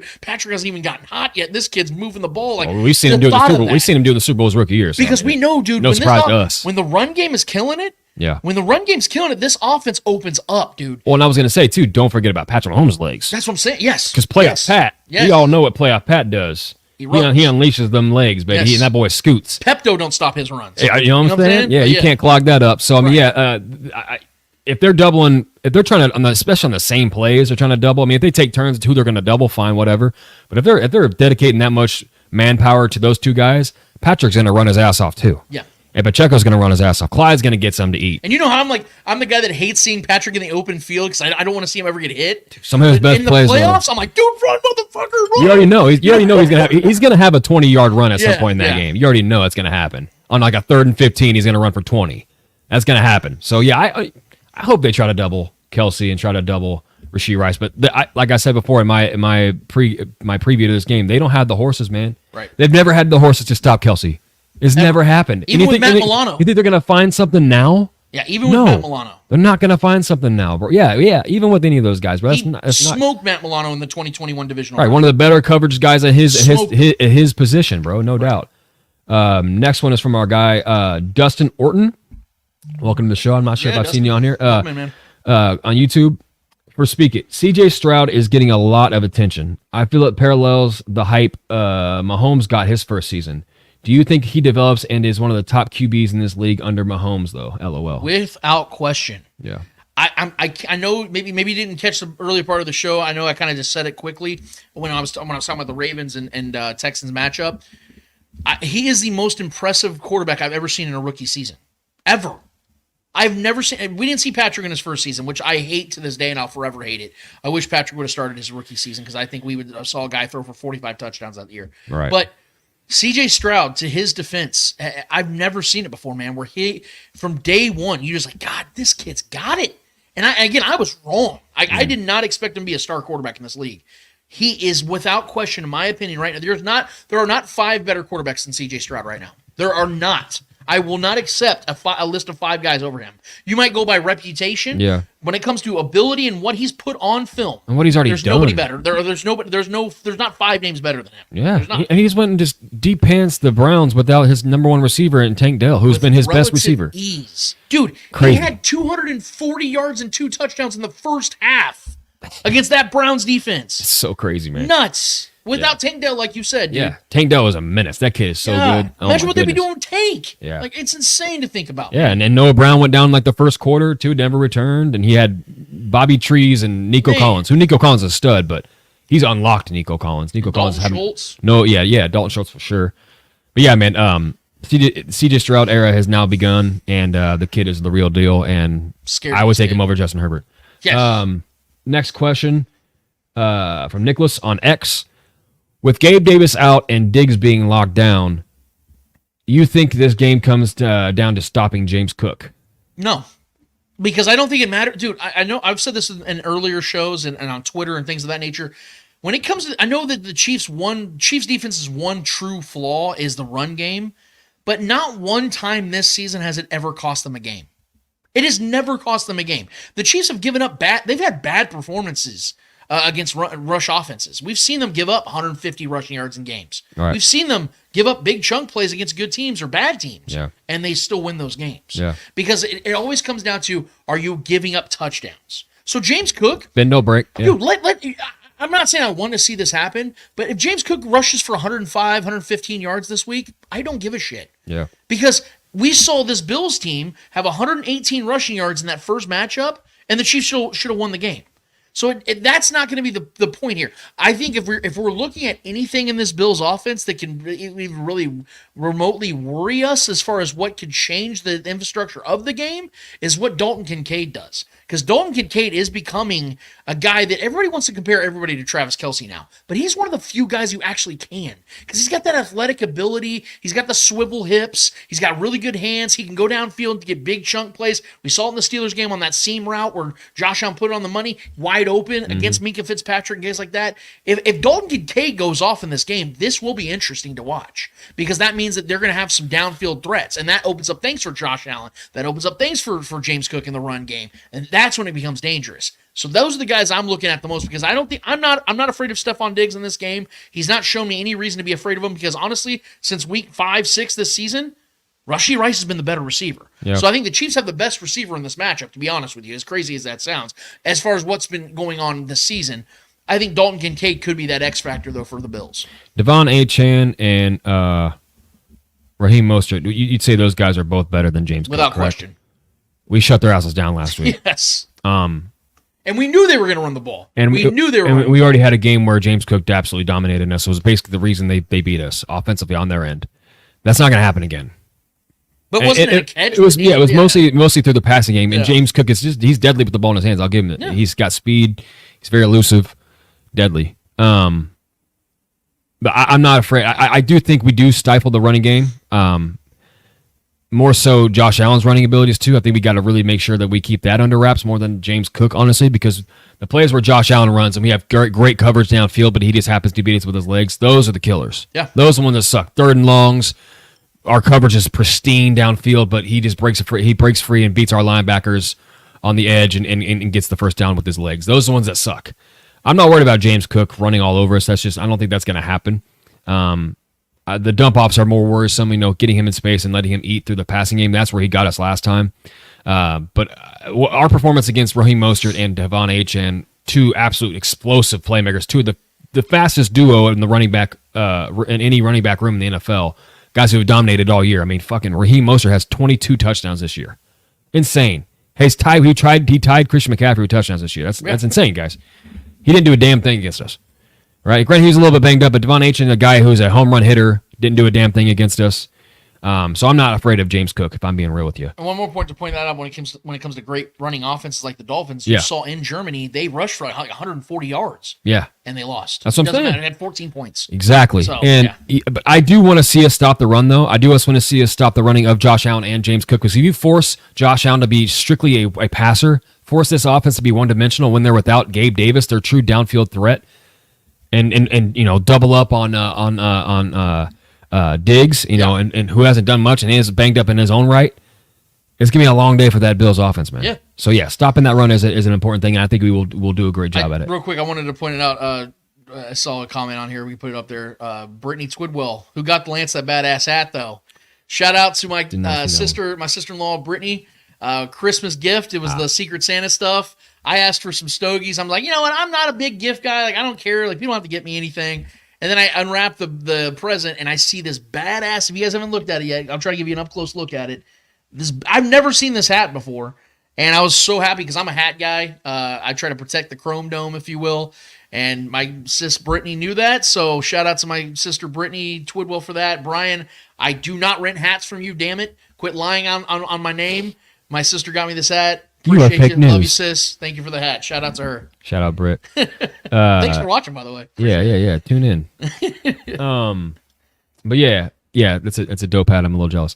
Next question is from our guy Brian Parrott.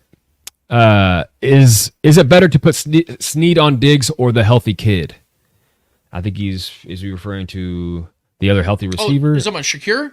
Yeah. See, I'm guessing that's what he's talking about. If we're talking about Shakir, I look at him as more of a fringe player, more of a guy that can make some plays with yak yards. And for me, that's not the guy that I think you put Snead on. I think that you put Snead on the guy that's going to be the biggest impact player. Mm-hmm. I think that Snead is the guy that you want to make sure, because although, yes, Stephon Diggs has not played well, it doesn't mean that he can't have a game. He's still a massive threat. He's still a Hall of Fame wide receiver. Yeah. And he could still have it. Let's say the Chiefs just disrespect Stephon Diggs and they're, hey, Jamari Connor, hey, Jalen Watson, you guys just go over there and stay on Stephon Diggs. I'm not saying those guys couldn't play well. Yeah. But who's to say Stephon Diggs is like, fuck you guys, I'm going off today. Well, and then Josh just starts exposing him, because that's what actually ironically happened last year. Right. They kept putting Joshua Williams on Stephon Diggs, and Stephon Diggs whooped their ass in the regular season game. So I think that if you're looking at a game plan from Spags' just his reputation, he's going to say, Snead, you're not going to really, follow Stephon Diggs around, but you're going to get the majority of the snaps against him just to slow and frustrate him down, because we do know that this Bills offense is still at its best when Stephon Diggs is a big piece of it. So I think that you're going to see Snead on him as much as possible. And again, 24 snaps against Diggs in week 14. Snead held him to one catch for 3 yards. You want that. Yeah. Because that only makes it harder for the Bills to score points if Diggs is doing jack shit. And we have listen, Gabe Davis is out of this game. We have no reason to overlook or play things, get cute with the matchup of Stephon Diggs. Fucking shut his ass down. Right. Gabe Davis out of this game, you shut Stephon Diggs down, and you have, maybe a bracket or two every once in a while on Dalton Kincaid, on, some of those, because they're going to be running a lot of 12 sets, and you keep an eye on Shakir over the middle. Right. Just don't let him get a breakaway a play. Keep him, because he gets a lot of underneath stuff and he creates with his legs. He's a really good slot guy. Just do that. Yeah. Don't play around with Stephon Diggs. Don't let this Hall of Fame talent receiver get his. And Trevor, why would we mess around with that? I expect a good game plan. Who's the Chiefs All-Pro slot corner? That would be Trent McDuffie. Trent McDuffie. Yeah. Where does Shakir like to line up? Tyreek Hill's ass down. Where does Shakir like to line up in? In the slot. Sure. I like Trent McDuffie's chances against the game. Yeah. I like it. I like the chances, man. And here's the other thing. Just for a motivating factor for Trent McDuffie, who was the one that gave up the touchdown last week to Tyreek Hill?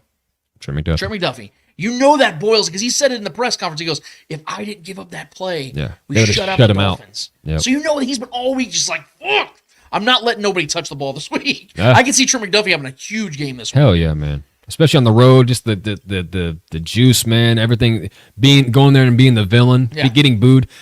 That's what I'm saying. Like, even like Patrick Mahomes and Kelsey's even said on his show before, bro.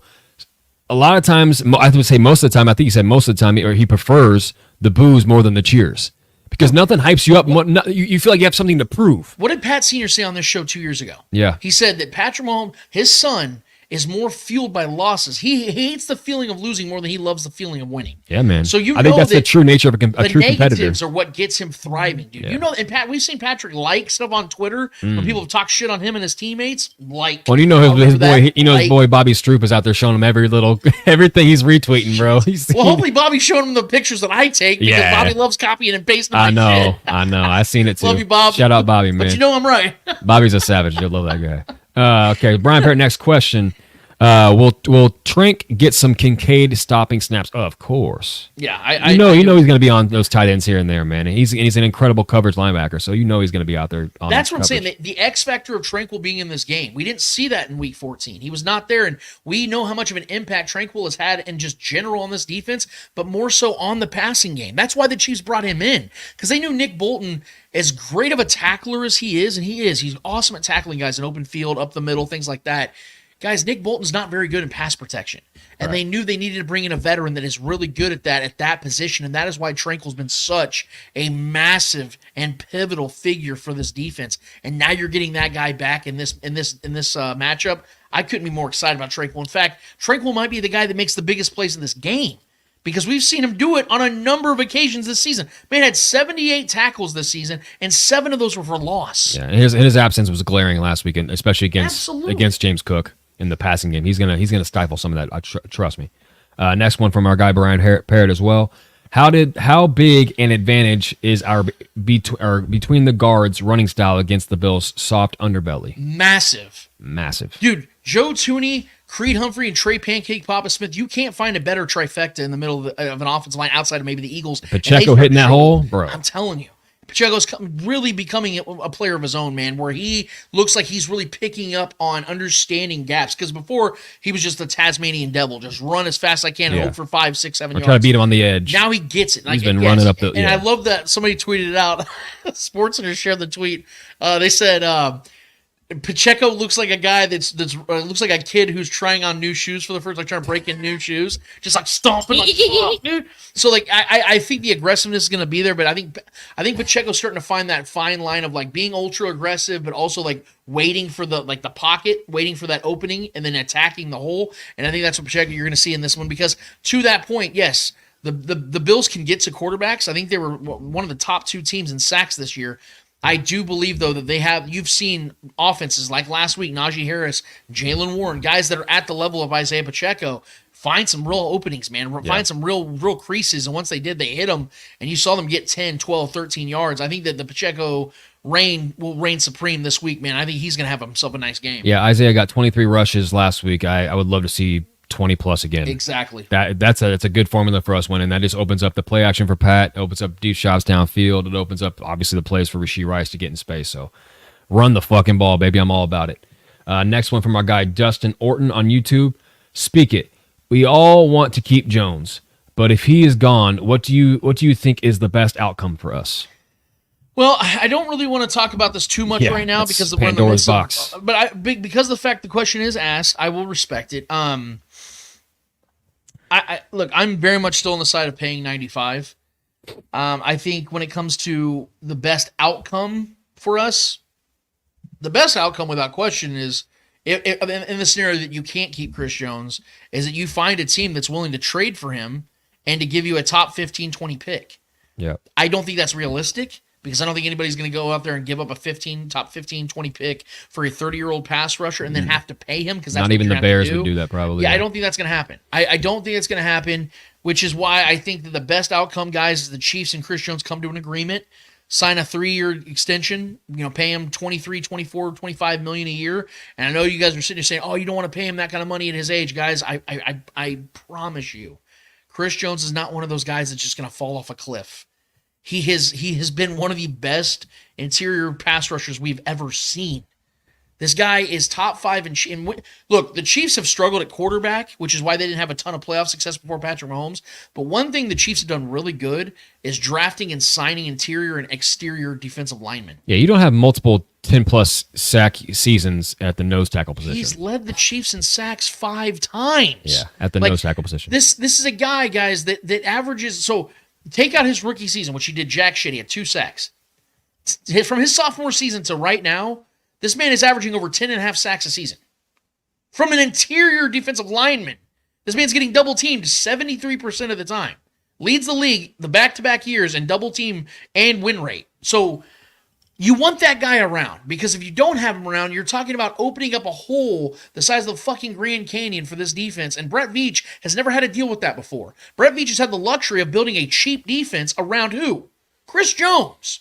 You kind of want to keep that around for as long as you can. And until Chris Jones shows signs that he's no longer capable of being the guy that you build your defense around, why in the world would you part ways with that guy? Why do you think the Chiefs were trying so hard to sign him this offseason? Because they know what we know.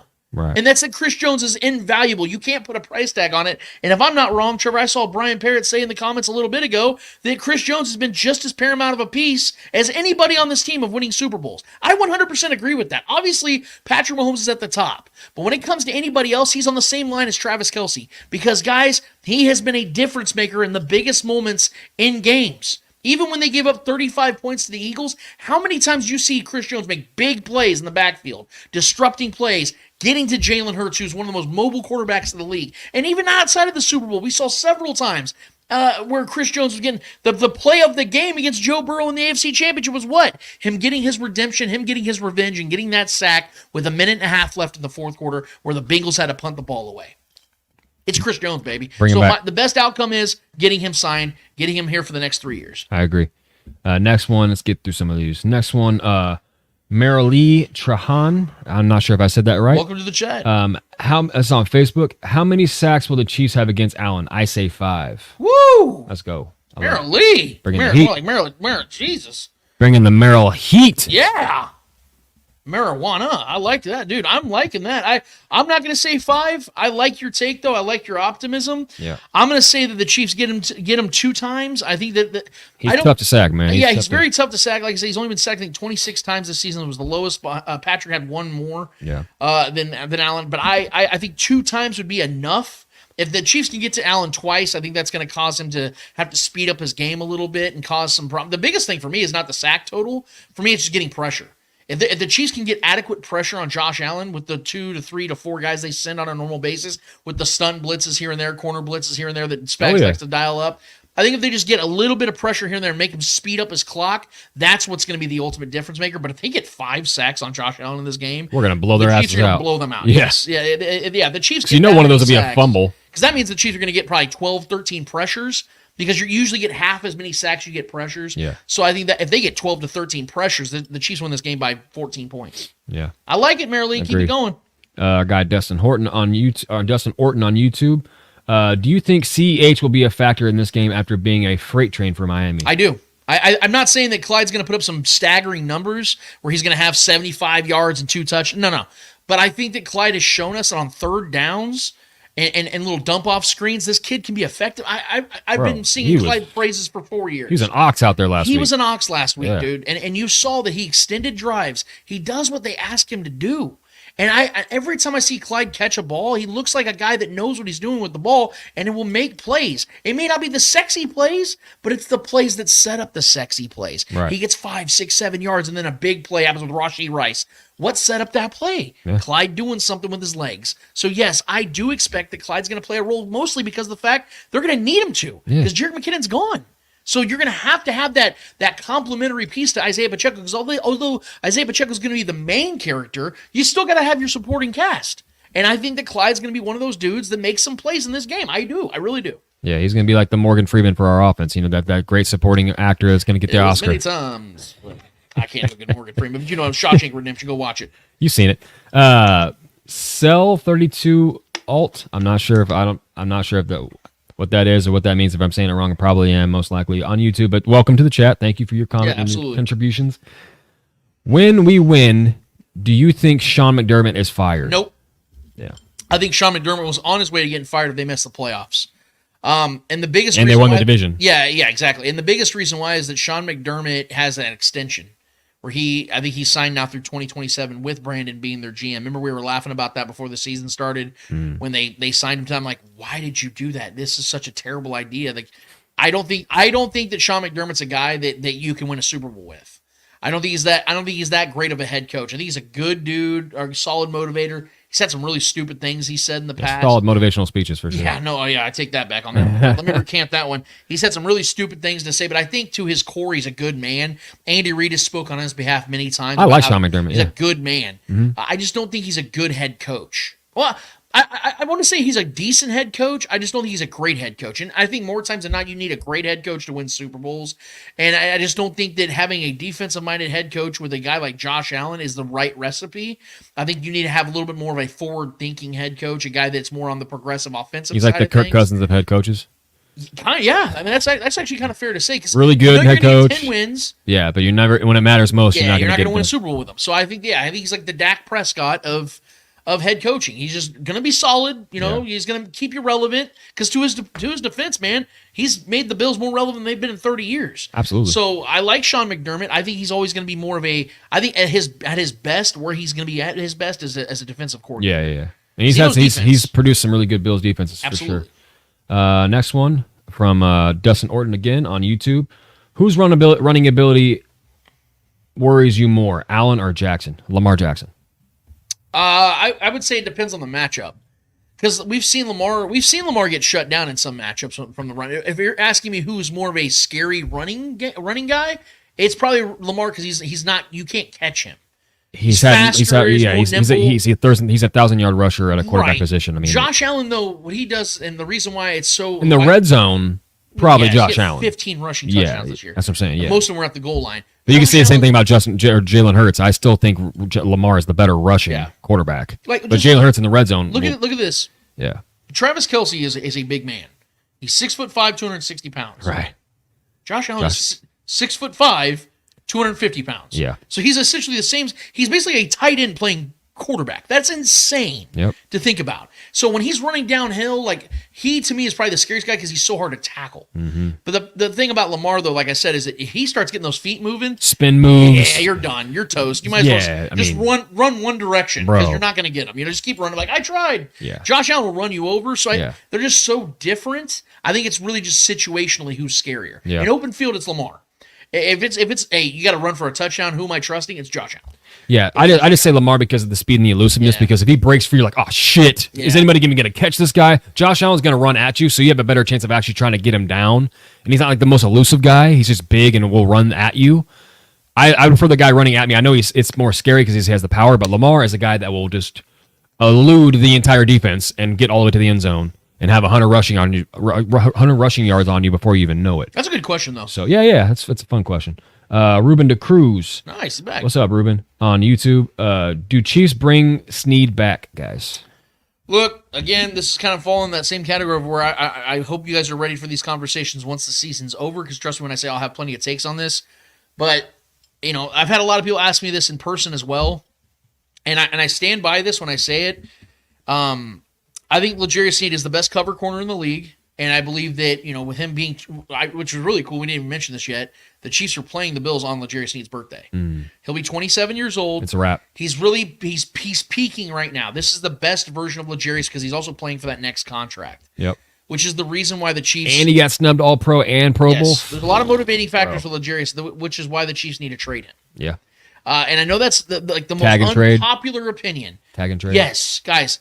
The Chiefs only have 6 picks going into this draft right now, right? We know that the Chiefs are a team that loves to compile picks. Guys, I know everybody says, just trade Chris Jones. Guys, you're not going to get what you want out of Chris Jones because of the fact that other teams are going to look at his age. The Chiefs shouldn't because of how valuable he is here regardless of his age. But other teams, when they're talking about trading, you're not just trading and just getting him. You're going to have to trade and pay him. And I've explained this on the show before about how other teams are more cornerback reliant that aren't quarterback reliant. The Chiefs are a quarterback reliant team. Therefore, they're not going to ever pay a cornerback substantial money. Go look at the Patriots back in the day. They had Stephon Gilmore who won Defensive Player of the Year. You know what they did the next season? They let him go. And that was Stephon Gilmore, one of the best corners we've ever seen. And they let him walk. Maybe they traded him. I don't remember if they traded him or not. But he wasn't a Patriot is what I'm saying. Mm-hmm. They did it the right way because even though Stephon Gilmore's still a good corner in the league, he's never been that guy since. Right. He's dealt with injuries. He's gotten older. And he's only like 31 years old. He's not even old. But he's gotten older because cornerback position and wide receiver are 2 positions that mostly and primarily rely on athleticism and what you can do with your body and your hips and your movements and things of that nature. And after 27, 28 years old, guys, that starts to go away. And I think that L'Jarius Sneed, with a guy who's had a series of injuries in his legs, his head, his shoulders, things of that nature, those are going to start catching up with him. Now, I hope L'Jarius has a long, successful career, but the chances are, guys, that he's probably got another 2, maybe at most 3 awesome seasons left. And if the Chiefs are going to be paying somebody long-term, I'd rather them pay a position that is more valuable than cornerback here in Kansas City, because every team's built differently. And in my opinion, from what I've seen how Brett Veach has built this defense in particular, he has built this defense with the valued pieces in the middle and has been able to have a rotating door at cornerback. Oh, and that's the Spagnuolo way, too. Yes, exactly. So I think that and I always say this, guys, when it comes to signing guys, what do I always say, Trevor? Do I think this guy's better at his job than Brett Veach? If I think so, then you pay him. But if I think that Brett Veach is better at his job than this guy, I trust Brett Veach can move off of this guy. I think Brett Veach can move off of this guy because I've seen him draft 5 quarterbacks in the last 2 drafts. I've seen him go and get other guys and other pieces around them while L'Jarius Sneed was eligible for a contract extension, because L'Jarius Sneed himself was a 4th-round pick, which means he was a flyer, which means the Chiefs can go and get another L'Jarius Sneed, more than likely. And he might already be on this team in Jamari Conner, as I've been saying over and over again. So I know everybody wants to pay L'Jarius Sneed, but you guys have to understand, L'Jarius Sneed now is far more expensive than he was just a year ago. Right. Because he's far more better. They were going to extend him. It had been last year. So, yeah, the Chiefs aren't going to want to pay $5 million more a year for L'Jarius Sneed when they obviously weren't wanting to pay him a year ago or the year before that. I think that you're going to see L'Jarius Sneed get tagged and traded. In my opinion, I think that's the best course of action. The Chiefs get a couple more picks from him, and then we can theorize. Yeah, if we can get a 3rd or something like that, hell yeah. I think they can get multiple picks from L'Jarius. Yeah, we can get like a 3rd and a 4th or something like that. I think they can get a 2nd and a 4th. I do believe that L'Jarius Sneed can get you multiple picks. Two mid-round picks, because he is still young and he's still really good. And like I said, other teams are like, dude, we're willing to pay him $17-18 million a year. Yeah, because Charvarius Ward got $40 million out of San Francisco, which is wild. He didn't have nearly the year that L'Jarius had this year. But Charvarius is still a good quarterback. Oh yeah. And Sneed's better. Yeah. So you know what I'm saying? Like I think that you're going to see Sneed get paid by another team, maybe the Bears. You know, a team that could really use cornerbacks. They have a ton of cap space. Yeah. You know, maybe a team like the Commanders. They have a ton of cap space. Patriots, teams like that. They can absolutely use a good defensive guy like him. Yeah, I agree. And I'm team don't pay corners. So I mean, and no, go figure, he's having his best season on his contract year. I mean, it is what it is, man. And we can replace a L'Jarius Sneed, we can't replace a Chris Jones. Yes. I mean, if you lose Chris Jones, you're looking elsewhere to get better on the edge or something like that, and you become dominant in another spot. Because you're not going to find another nose tackle that can do what Chris Jones does. Not at all. That's few and far between. Him and Aaron Donald are the two of this generation to even be to that level of what they can do at that position. So. I'm all about keeping Chris Jones here and finding a way to replace L'Jarius Sneed, and I trust Spags and Veach to continue to find talent at that position in every single draft. And we might have one already in Jamari Conner. So, good question. I like next one is from our guy James T. Kirk. Jason McIntyre, any thoughts? Cam Newton buried his ass. Yeah, it's been a rough week for J-Mac. So anybody that doesn't know what happened, we're talking about him though, so he's winning. Yeah, he is winning. I will say that, but he's also taking L's at the same time because of this stuff. But 4th and 1 is Cam's podcast, and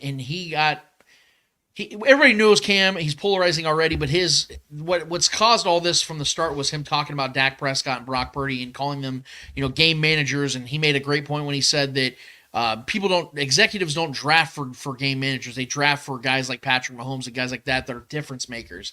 And so what J-Mac decided to do was make a mistake in trying to compare Dak Prescott's career to Cam Newton's by trying to compare the numbers, but subsequently also left out the rushing stats, which do matter, especially for a dual threat quarterback like Cam Newton. And what do you know? Cam Newton is substantially better in totality than Dak Prescott as an individual when it comes to production. Also, given the fact that Cam Newton never had the pieces around him that Dak currently has and has had around him for his majority of his career. You're talking about CeeDee Lamb, Brandon Cooks just this year. He had good Jason Witten. He had Des Bryant. He had Randall Cobb when he was still good. He's had awesome running backs. He's had a myriad of awesome offensive linemen, whereas Cam Newton had Ted Ginn Jr., and Greg Olsen was good for a time with Cam. I'll give him that. Yeah. But Cam Newton Steve won Smith. the fucking MVP.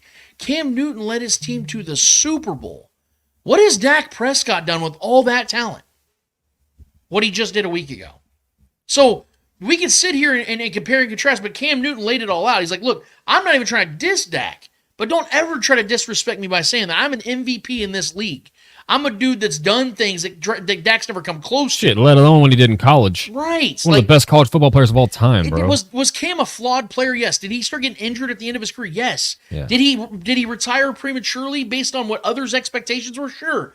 But what he did in the time he was what he was, man, he's probably the best running quarterback outside of Lamar Jackson we've ever seen. He's Lamar Jackson and Josh Allen combined. Yes, that's what he was. 100%, dude. He was insane. When he won MVP, the man had 45 touchdowns. He threw 35 of them, which means he had an additional 10 on the ground. Like, stupid, bro. It's stupid what he did. And this was before that was really a thing. His career was short-lived as compared to what it should have been, but I mean, then again, that's the trade-off you get with being such a physical, dominant force at quarterback. So, yeah. So Cam Newton is forever one of the greatest to ever do it, man. I don't know what J-Mac's vendetta was against all that. I think J-Mac's been trying too hard to kind of make a name for himself because he's still very much living under the shadow of Colin Cowherd, which is his, his host. I don't think this is the right way of going about it because you're telling half truths, which are just lies, and you're not having a real conversation about a great quarterback. Who was Cam Newton at his prime? Yeah. It didn't end so well. Pete Cam Newton is one of the greatest athletes we've ever seen in football, period, at any position, dude. That's what I'm saying, dude. The guy was unreal. People he are quick to forget that shit. Put a CeeDee Lamb in Cam Newton's offense. Put you know what I mean? Like put the pieces he has around Dak right now. Yeah. Put 26-year-old Cam Newton. Greg Olsen was the best weapon he ever had. The Cowboys don't lose that game against the Packers if Cam Newton's their quarterback because you know what they do? They're scoring touchdowns, dude. Yeah. It ain't garbage time points. Cam Newton is dominating time of possession in that game. He's running that ball all over that Packers defense because no one stopped him back in his prime. Why would I think this Packers team would? So agreed. Yeah, J-Mac just needs to hold an L for that one for sure. Next one from our guy James T. Kirk. Stupid question, but why TF, the Bills organization still shoveling snow with neighborhood Joes? I think they like the idea of some drunk wacko aiming a snowball for Travis Kelce on a post route. Well, I don't disagree with that one. I will tell you, it is a strange scene out WT fuck, the owner is doing what he's doing is because of the fact that cheap-ass owners do cheap-ass things. Other owners may not have to deal with the climate that the Bills do, but we've seen throughout time that owners that are cheap, you will hear about what they've done. Like, for instance, the Bengals didn't have a training facility.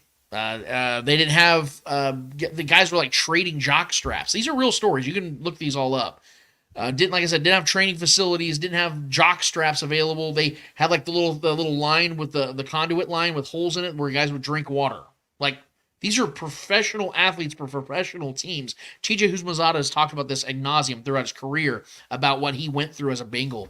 So there's been a lot of humble. Keeps him humble. Yeah. And the thing about it is the Bills owner makes $19 billion a year, and he can't pay a snow service to come out there and do that. I know everyone wants to look at it like, oh, that's cool that he's paying these guys like $20 an hour to come out here and do their job for them, do their bidding. Yeah. It's like you guys do understand that $20 an hour right now is like minimum wage in certain areas of this country. So you're paying people minimum wage to go out there and risk hypothermia and frostbite to do your job that you should be paying professionals to do.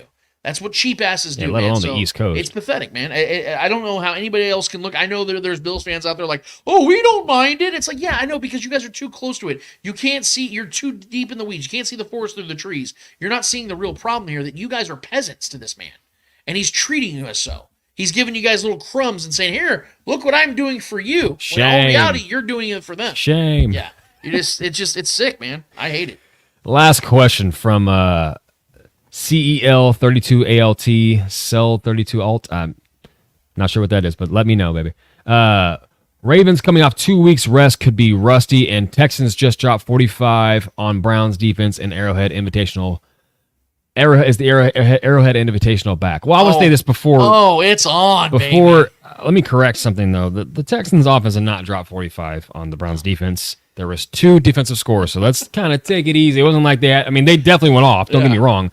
But 14 of those points are scored by the defense in a dominant fashion. So, the Texans won that game in the first half, though. It was over. And CJ was balling. It was over, yeah. Yeah, no, I definitely think I'm very much on this side of the table. Yeah. Arrowhead Invitational is on. The sixth consecutive Arrowhead Invitational will happen. That's my opinion. Now, the Ravens and Texas playing about 2 hours from right now when we're doing this, so maybe I'll be completely wrong. don't think I'm going to be because CJ Stroud's a terrifying man. So, yes, Arrowhead Invitational, still very much on. All right, man. That's it for the questions. Fantastic show Love today. you guys, man. That was awesome. Fantastic. Could not have asked for a Much better appreciated. chat today. Amazing stuff. It's active today for sure. Loved it, man. Yeah, I mean, there's hundreds of comments I'm seeing right here, man. I mean, this is fantastic. And I love every single one of them. We appreciate every single one of you guys for bringing the humor, bringing the takes. I even saw our guy James T. Kirk was saying that he went and had to get his license renewed today. Yeah. Thanks for letting us know, James. We appreciate it, brother. DMV sucks. That's some of the worst time you It can is spend terrible, in your life. man. There's Yeah. a bunch of assholes up there. I agree. Trevor, we got to get to more assholes because we have one more order of business to get to. What is it called? Hold this L. Each and every episode, we finish off every single episode with a series of L's in the world of sports. Whether those L's are friendly or not so friendly L's in the world of sports, we promise you, who is ever holding those L's in the world of sports deserve those L's in the world of sports. Trevor Twidwell, who's holding the L for you this week? Listen, man, I got to give it to the Cowboys here. I mean, listen, it's low-hanging fruit, of course. We touched on it a little bit. But I don't think we touched on it enough, and we didn't give them their due. Another 12-win season, dominant fashion, the best offense in the league at home, the best home team in the league, and then they lose to the youngest team in football, the most inexperienced team in football. Dak Prescott shits the bed once again. I had them in the Super Bowl, so this is an L for myself as well. It's getting so bad. You know, Micah Parsons talking all that shit heading into that game. Micah Parsons talking shit all year, but it tends to fall flat in the moments that matters the most. And this being the biggest of them all. Once again, a first-round exit for this Cowboys team. You got Skip Bayless, doing his normal heavy panting videos. You got Stephen A. doing his whole typical post-game reactions to the Cowboys losing again with his epic laughter videos. That's some of the best content on the internet. I love it so much. But I had this team in the Super Bowl. Now we got, you can look it up. I have the article right here where it's talking about, it shows the back and forth between Micah Parsons even going at the neck of Skip Bayless now, calling him a fake-ass Cowboys fan. Well, that's because he is. Well, of course. Yeah, he even has a tweet back in 2009 where he says, "I'm not a Cowboys fan." That's what I'm saying. Yeah. That's what I'm saying. So all this is just coming at a head, and now you got Jerry Jones bringing back McCarthy, and McCarthy doubling down on Dak being the answer.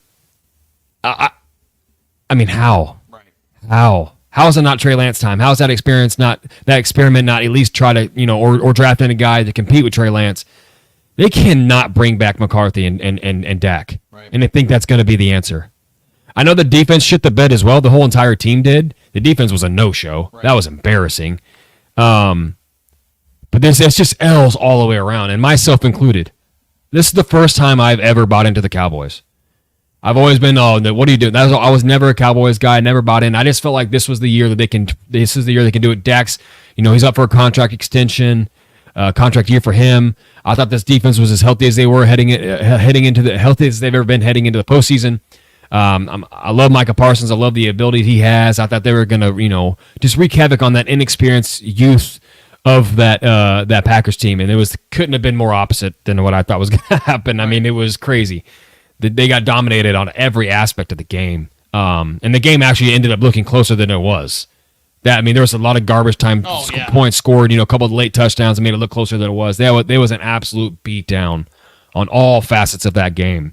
And I really didn't expect them to bring back either Dak or McCarthy, but it's looking like they're going to bring both back. I still don't think they're going to bring back Dak, if I'm being honest. I still think they find a way to move on. I know right now McCarthy's doubling down, but we haven't heard Jerry Jones double down on Dak and bring him back yet.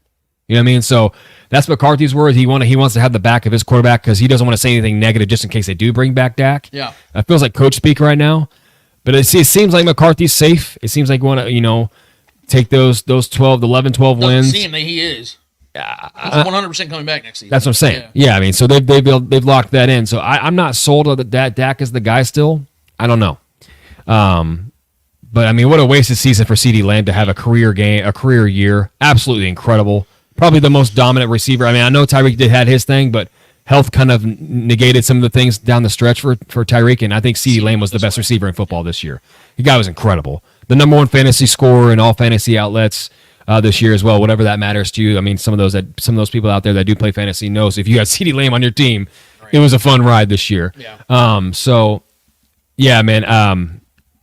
so many reasons to give this team an L, but for all those things I mentioned, in myself included, for actually buying into this year like an idiot. Never doing it again, by the way.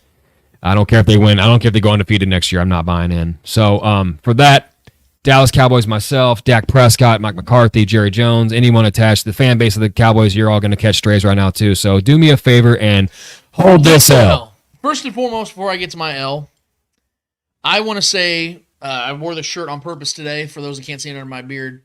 Absolutely. Our guys at Chief Concern, they are Marcus Dash and Jason Dunn. Some of you guys might know Jason Dunn as the former Chiefs tight end, longtime Chiefs tight end, also played with the Eagles for a few years as well. Played for Andy Reid, actually, for the Philadelphia Eagles, and we've had him on the show many times. Jason Dunn is one of my true great friends. I can't believe I can actually say that with any conviction because I grew up watching this man play, and now he's a true brother of mine. Marcus Dash is also a true brother of mine as well. He's done a lot of reporting over in I believe, the Virginia area. Him and his brother, 𝚂𝙿𝙸, they also co-host with Jason as well. Chief Concern, 𝚂𝙿𝙸 is a very knowledgeable fan as well.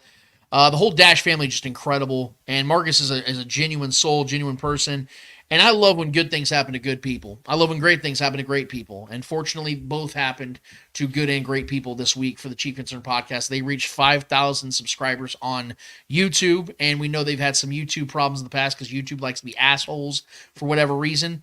But they prevail, they continue to prevail, and they continue to crush it every single year. They continue to grow because I think they have the best show in the Chiefs community, and I say that humbly because I believe in what we do here at the Spoken Podcast, but I love what they do there as well. They have a very unique blend of what they offer because unlike Trevor and I, they have the unique perspective of a longtime NFL player, and that is something that you cannot put a price tag on. Yep. And Jason Dunn is one of those few players, former NFL players, that actually gives a fuck about what he has to say about the league. We see a lot of players that played in this game that didn't really love the game of football. They just made a lot of money and they were good at it. Yeah. Jason cares about football. Jason cares about people that care about football. He's very interactive. He's very sincere. Coherent takes. He's a good man. Yeah. And Marcus is just as good of a man. And I appreciate their friendship. I appreciate who they are to this show as well. They've contributed greatly to what we do here. I was blessed and honored to be last year a co-host of their post-game shows. And now obviously we're doing stuff with Starcade here on post-game shows at Chatting with Chiefs, and I love doing it. That was a blast though last year, and I love those guys for it. And I appreciate them having me on, the loyalty, and just being good friends on and off the social media spectrum, if you will. And I am so happy for them. So I'm sending a massive W to the Chief Concern podcast and the Chief Concern family. We love those guys, and we wish them the best of luck as they continue in their endeavor, and we hope nothing but the best for them as they continue to climb the ladder of success. Absolutely. But I need to put that out there. Absolutely. Time for an L. I hope you guys are ready for this one. I know it sounds like an asshole thing to do, but I'm going to do it. Trevor, go ahead and play the footage. Man. Coach, looking forward towards Detroit. The weather has been a factor in some of the playoff games, even for the most prepared teams. Today, it's 13 in Detroit, which doesn't compare to some of the temperatures we've seen it drop to. Any special plans to acclimate the team to not only endure but perform in those kind of frigid temperatures should you face them in Detroit? You do know we play indoors, right? And they got a dome. No, nothing planned. We're indoors, and we only have to be outside for 20 seconds getting off the bus, going under the thing, so we'll be okay. Are you fucking serious? Are you serious? He was as nice as he possibly could be on that too, man. Look, I understand that this person, this reporter, I don't know her name. I understand that sports wasn't really her strong suit because she was just a reporter for the area. I know that there's been a lot of people that have been defending this person for that horrific question. Guys, it takes 30 seconds to do a quick Google search and see that Ford Field is a dome. It's been a dome for a while. For a long time. In fact, it's always been a dome. Yeah. Todd Bowles, I should be giving you a W because I don't know how he even had to break that down. And again, I know everyone's like, oh, don't crush this person for that. Guys, I'm sorry, but when you put yourself in the line of fire like that, you get burned. And you also get L's. So for that, I don't need to extend on it too much. Lady with the report that asked about the weather in a dome environment, do me a solid and hold this L. That was rough. Yikes! What wasn't rough, though, was this show. It flew by, had an absolute blast with all you guys. I love the fact that you guys care about this and want to be a part of this, because that is everything that drives Trevor and I every single week to continue to do this bad boy. We're over 250 episodes now. We're well ingrained in this thing, but to see new names and new faces every single week in the chat excites me and motivates me more and more to do this, and I appreciate every single one of you guys for being a part of this for as long as you have been. Doesn't matter if this is your first show or your 252nd.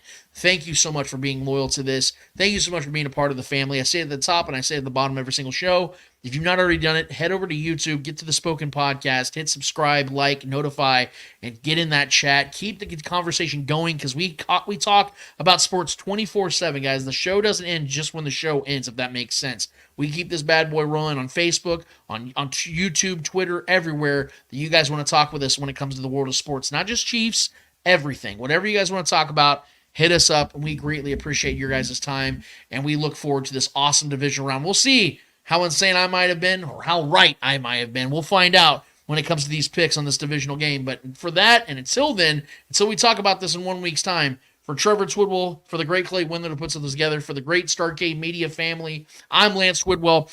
Episode 252 of the Spoken Podcast is done, finished, and finito. And until we're here 1 week's time, talking about the Chiefs hosting a 6th consecutive AFC championship, we out of this bitch. Later. 2 hours and 44 minutes, bro. Sheesh. The thing, I almost thought about getting a guest this week. Oh, no.